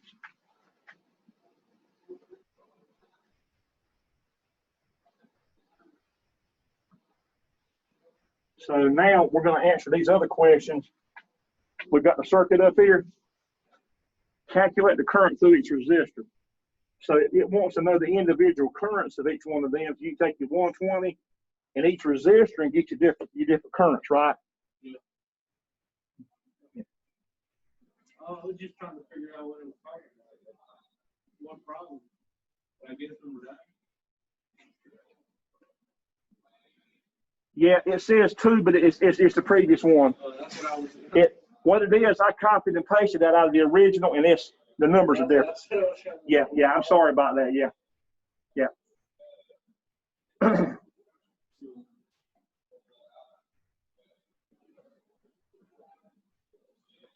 And you know what? You're the first person that's brought that up.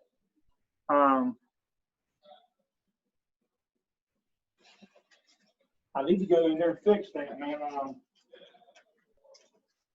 But I can't fix it when you're in there doing it. I can't fix it. I can't edit it after it's been done.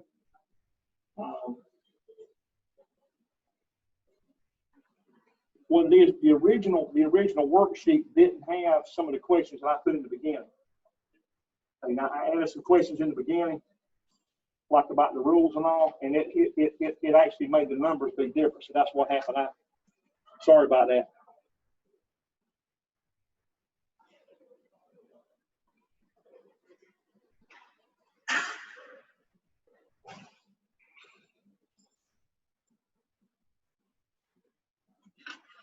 So I need to fix. I'll make a note of this. See, by you being in there, I can't go in and edit anything, and I have to fix it tomorrow. Fix error.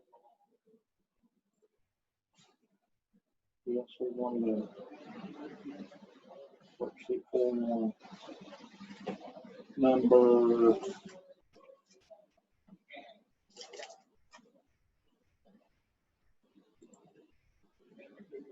Number 10. Number 10.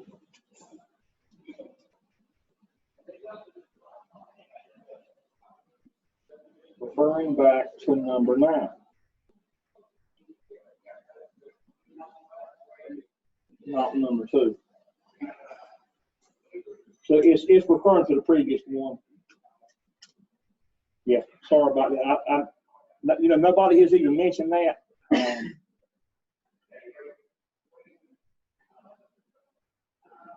But the previous one is number 9. So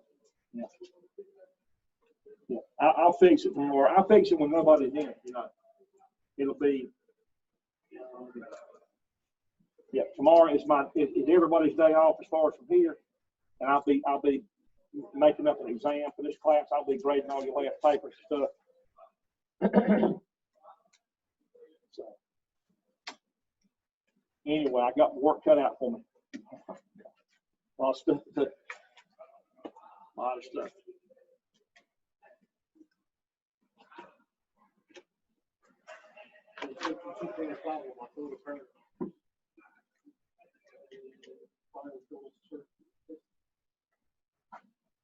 What'd you say you had? 2.5 for my total. That's right.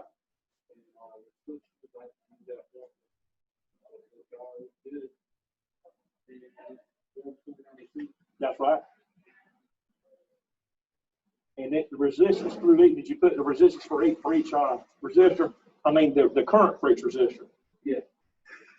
30, 15, 10, 7. That's it. That's perfect. Yeah. And you got, yeah, you get in the swing with it good. You gotta have a little time. Right. It's the same thing with Jamie. I ain't that dumb. I'm just. The same thing with Jamie. You got to have time to be here. You got to have time to be here. You know. You do. You really do. Yeah. It's hard. I don't know how you do it all, really. Yeah. And that number 11 is going to be. You can use the same method. I would stick with the reciprocal method on all of it, as far as whenever they're different. Is the best thing to do.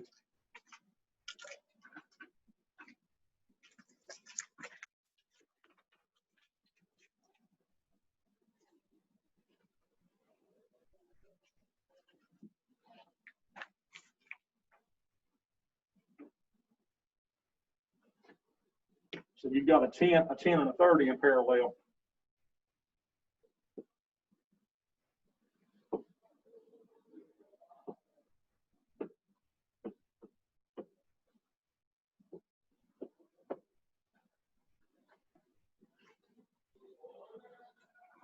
And one thing you'll notice about every one of these circuits is that the total resistance is going to be less than the smallest one. The more of you put in parallel, the less and less the total gets in parallel. It actually decreases the total resistance. So that R total is going to be less than that 10.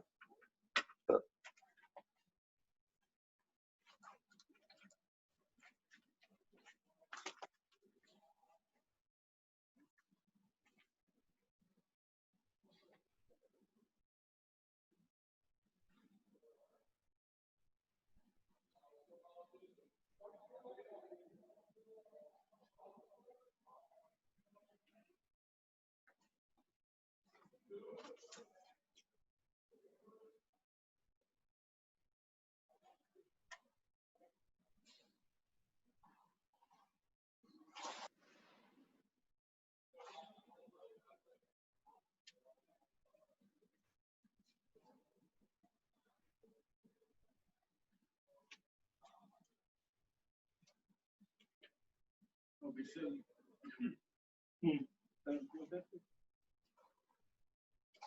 7.5, yeah. Yeah.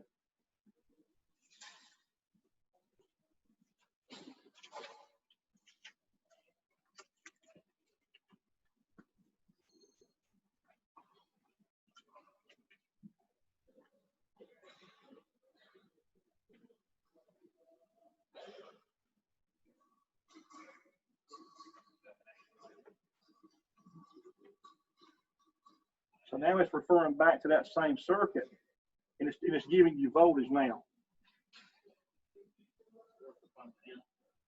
Mm-hmm. Yep.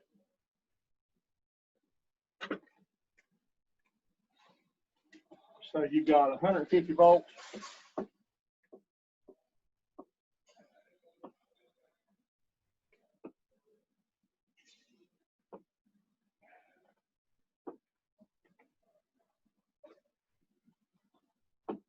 You've got 10 ohms and 30 ohms. So it wants the current through each resistor. It helps if you draw them out. If you draw them out, it's a lot easier if you draw them. 15 and 5. Yes. That's it. Like you said, You do fine with this stuff. You just gotta have some time with it. But that's easier said than done when you're the main man at Smithfield Pennington. When you're the main man. Yeah. Or one of them.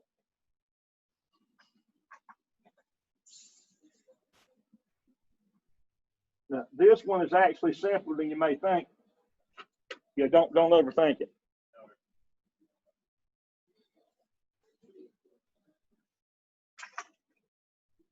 You're in parallel, right? So what do you know about parallel? You know, whatever voltage is out here is going to be the same across each one, right? Yeah. So you got information right on this one right here that's going to give it to you. We gotta find the voltage. We got the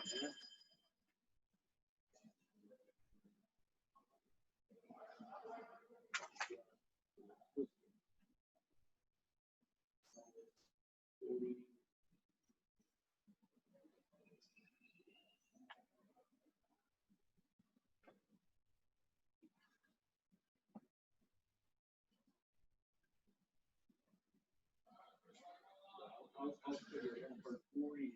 I'll find that for the voltage. You just figure it for that individual one. Yeah, because the 3 amps is only going through that 40 ohm by itself. So you can do a figure from that.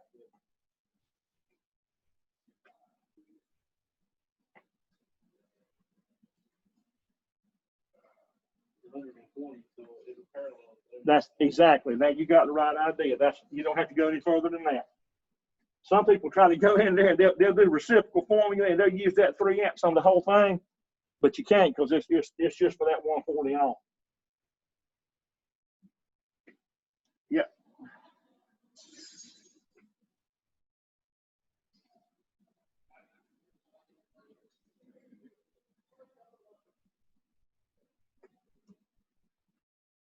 This one here is super easy.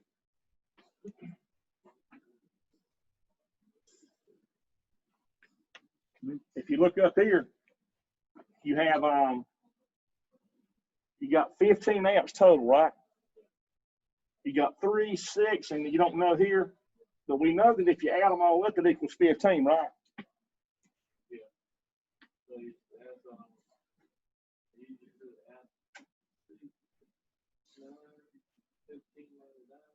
Right. There you go. Yep. Some of this stuff is really jumping right out at you. You don't have to really do much to figure it out.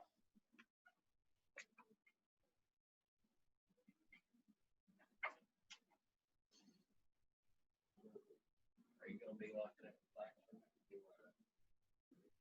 No, I won't lock it up at all. You gonna leave your laptop in here? No, I wouldn't do that. We've had textbooks get stolen out of here, man. We had a guy that had a motor control book in here, motor controls, about $170 book. He left to go to Walmart. He come back, the book was gone, man. Yeah. And there people were selling the books back to the book company at the end of the semester. When that company comes to buy books back, they're whoever, they're selling books. So yeah, you better hang on to that. Yes, sir. So here, yeah, it's looking for the voltage. Well, no, it's looking for the resistance of R3. But again, you got to find more information first before you can do that. You need the voltage, and that's easily found. Well, first of all, the current. If you look at the current, you already figured the current, right? You said it was how much? Right. And look, the voltage, you can figure the voltage easily by saying, you got 5 ohms or 6 amps. You can figure that same voltage is going to be across that, isn't it?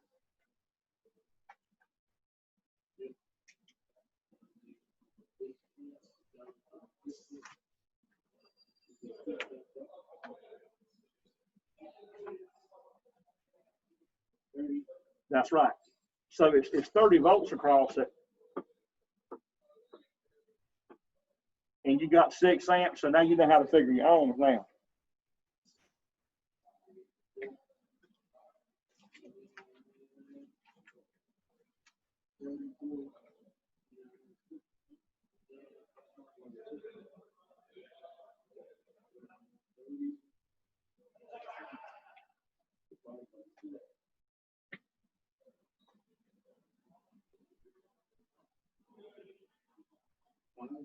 That's it.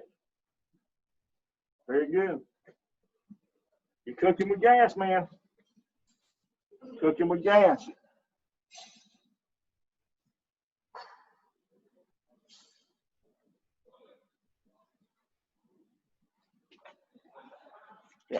Well, since I see you actually doing these, you just put the numbers in Moodle, okay? Just put the answers in there because I know you're working them out. Because you're sitting right here, okay? You just put the numbers in there and that's fine on yours, okay? Because I know you're figuring them out. Other folks, I don't know if they are or not, okay? You just plug the answers in there and that's going to be enough, okay? Because I got evidence you're doing it. But the other folks, I don't. My only proof is to see them punch it in. That's why I'm asking for it. Right. Right. I like Moodle because A, B, and C. Right. Right.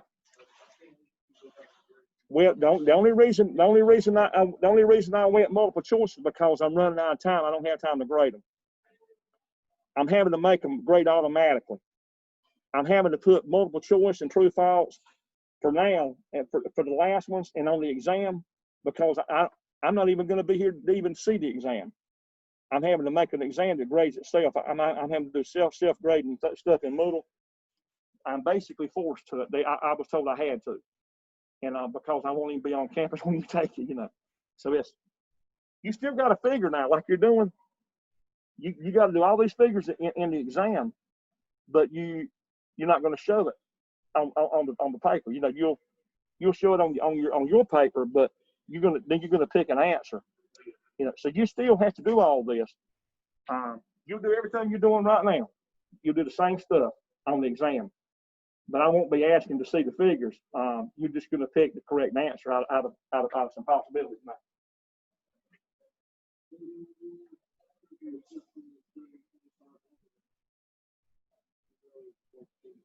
Right.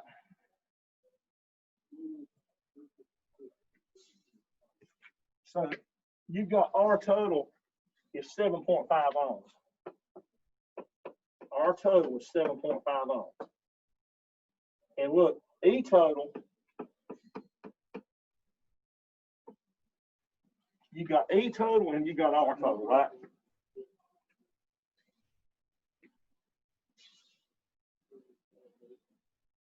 Okay, now, so let's step through this together here. You're looking for the value in ohms of this one, right? In ohms. Let's go this right here. First of all, let's get I total. You got E total and R total, right? So I total is going to be what?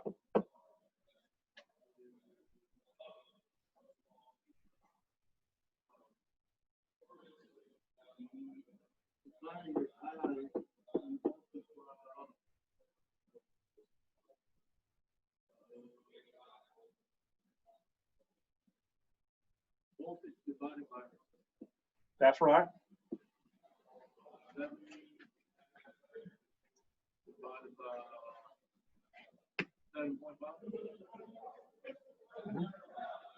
So 75 volts over 7.5 ohms.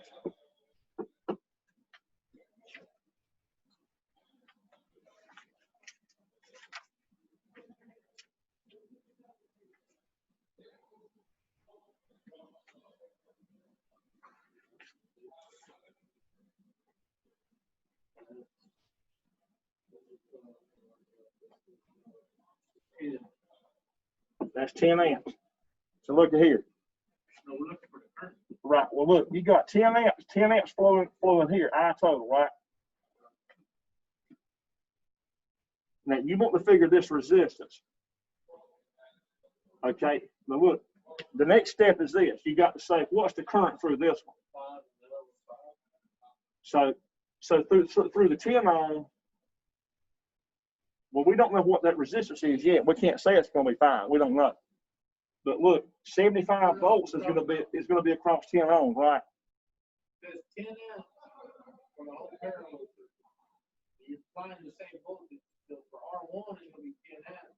And for R2, it's going to be 10 amps as well, right? No, because you don't know what that resistance is. Oh, yeah, yeah. We don't know. They're probably not going to be the same. Yeah, you're right. But we do know that there's 10 amps here, and we know what the voltage is, right? Yeah. So 75 volts and then the 10 ohms. How many amps is flowing through here? Just through that one, using the 75 and the 10 ohms.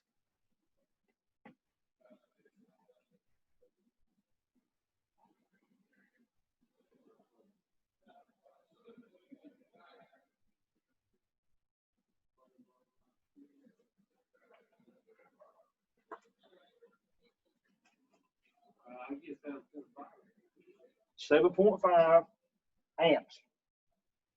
So look, there's 7.5 amps flowing through this one leg.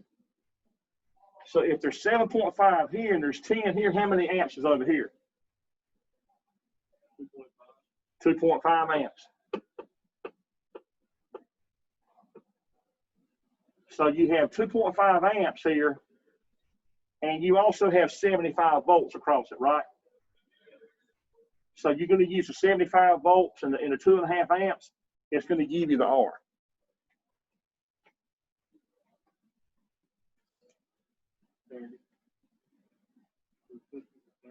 30. That's exactly right.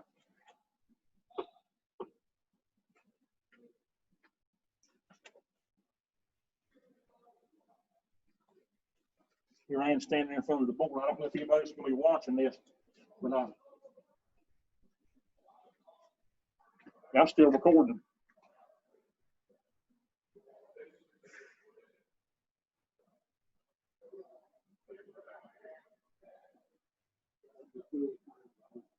But I doubt anybody's going to be watching it this long, though. But if I'll let it record, though.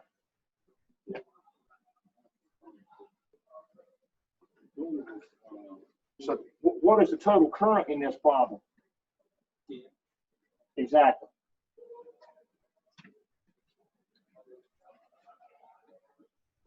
And then we click it onto a different column now.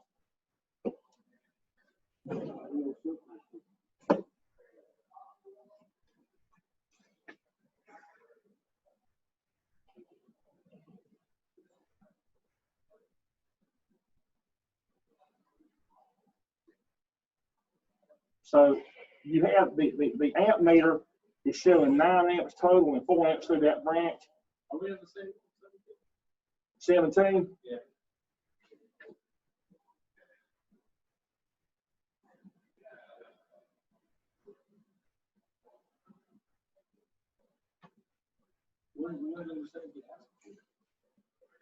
What is that? What's the total current in amps? And then if the total resistance is 7.5 ohms. Yeah, it's Right. Right. Yeah.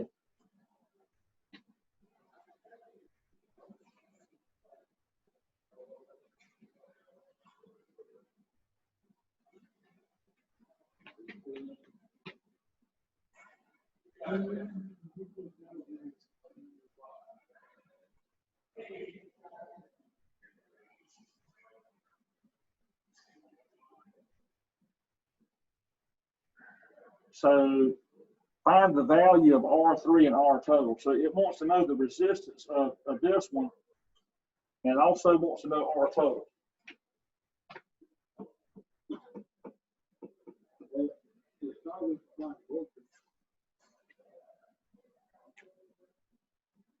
Mm-hmm.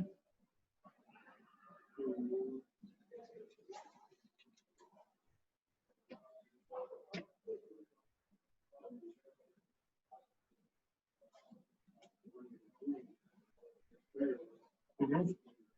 Right, you said 120 volts, that's true.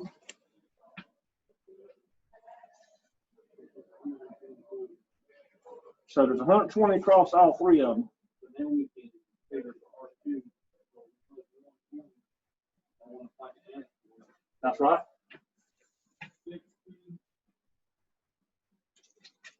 120 divided by 60. Yep.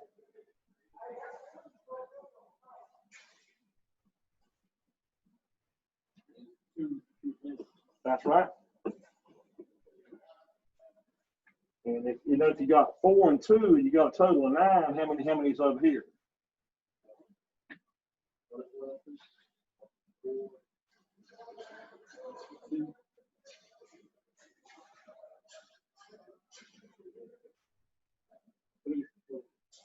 Okay, 3 amps. And so now you got 120 volts and you got 3 amps, and now you can get your R, right?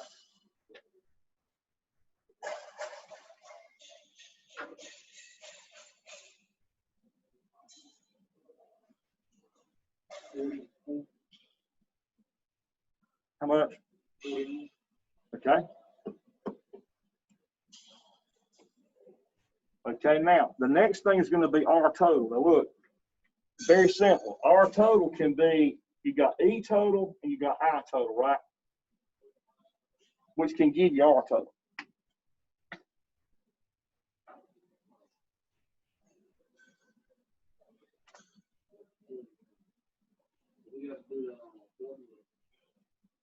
Yeah, you're looking for R total, but you're going to use the E total and then the I total, the 9 amps and the 120 volts. That's total current, and then that's total voltage. And that's the fastest way to get the total resistance is off of those two.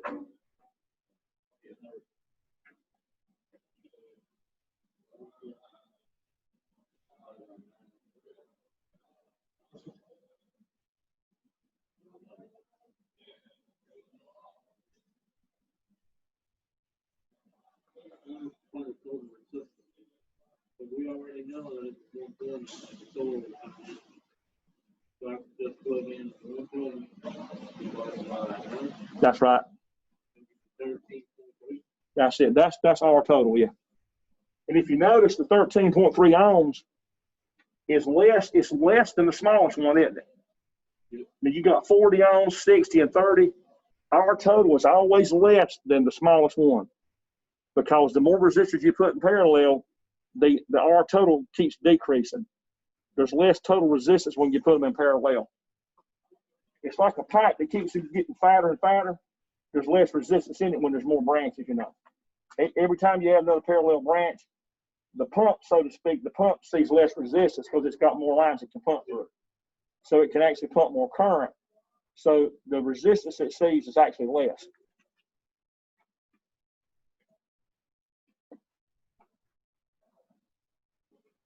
And then for 19, it just simply wants, it wants the total voltage.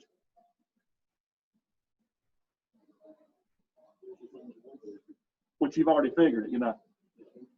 Yeah, you've already got it. So it's just simply asking for what you already know. Yeah. Yeah, you're cooking with gas, man. Cooking with gas. Just about time to go get something to eat, man.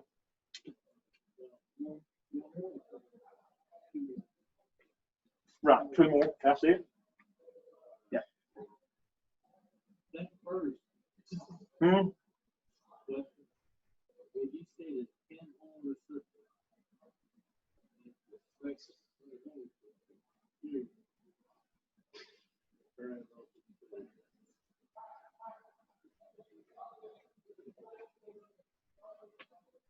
we will discuss it.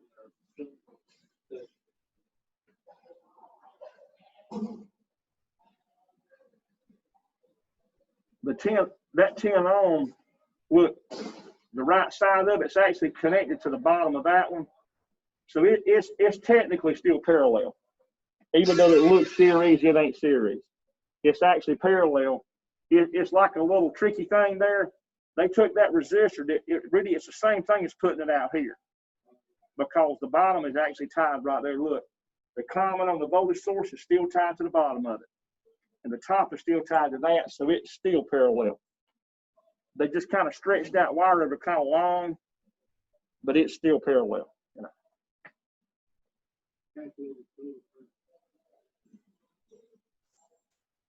Right. What I just discussed there was the issue is it series or parallel? It is parallel.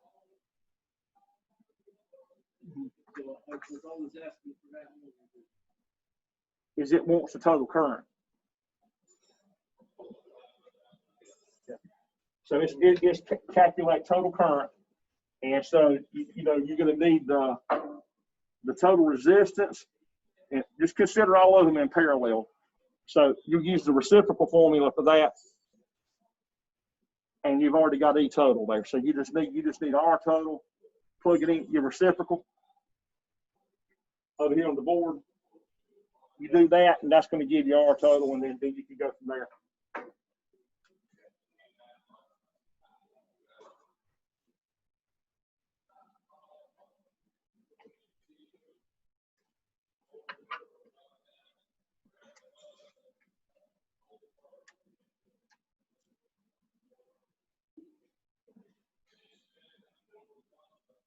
And for whoever may be watching the video, the last one I'm going to go ahead and finish it so I can cut this thing off, let it be processing.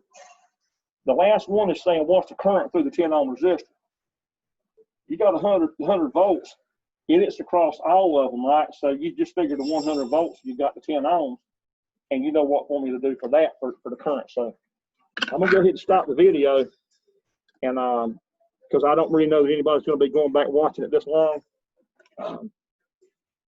And going back this far, there's somebody may watch it, but whoever, if anybody out there watching recording needs help, you've got my cell number if you're in the class, and if you're not in the class watching it, you can you want to sign up for some classes out here at the college. My name is Durwood King, and you can contact me at dking@sampsoncc.edu, and I'll be glad to give you information, help you get enrolled in some classes out here to get you on your next level with your work.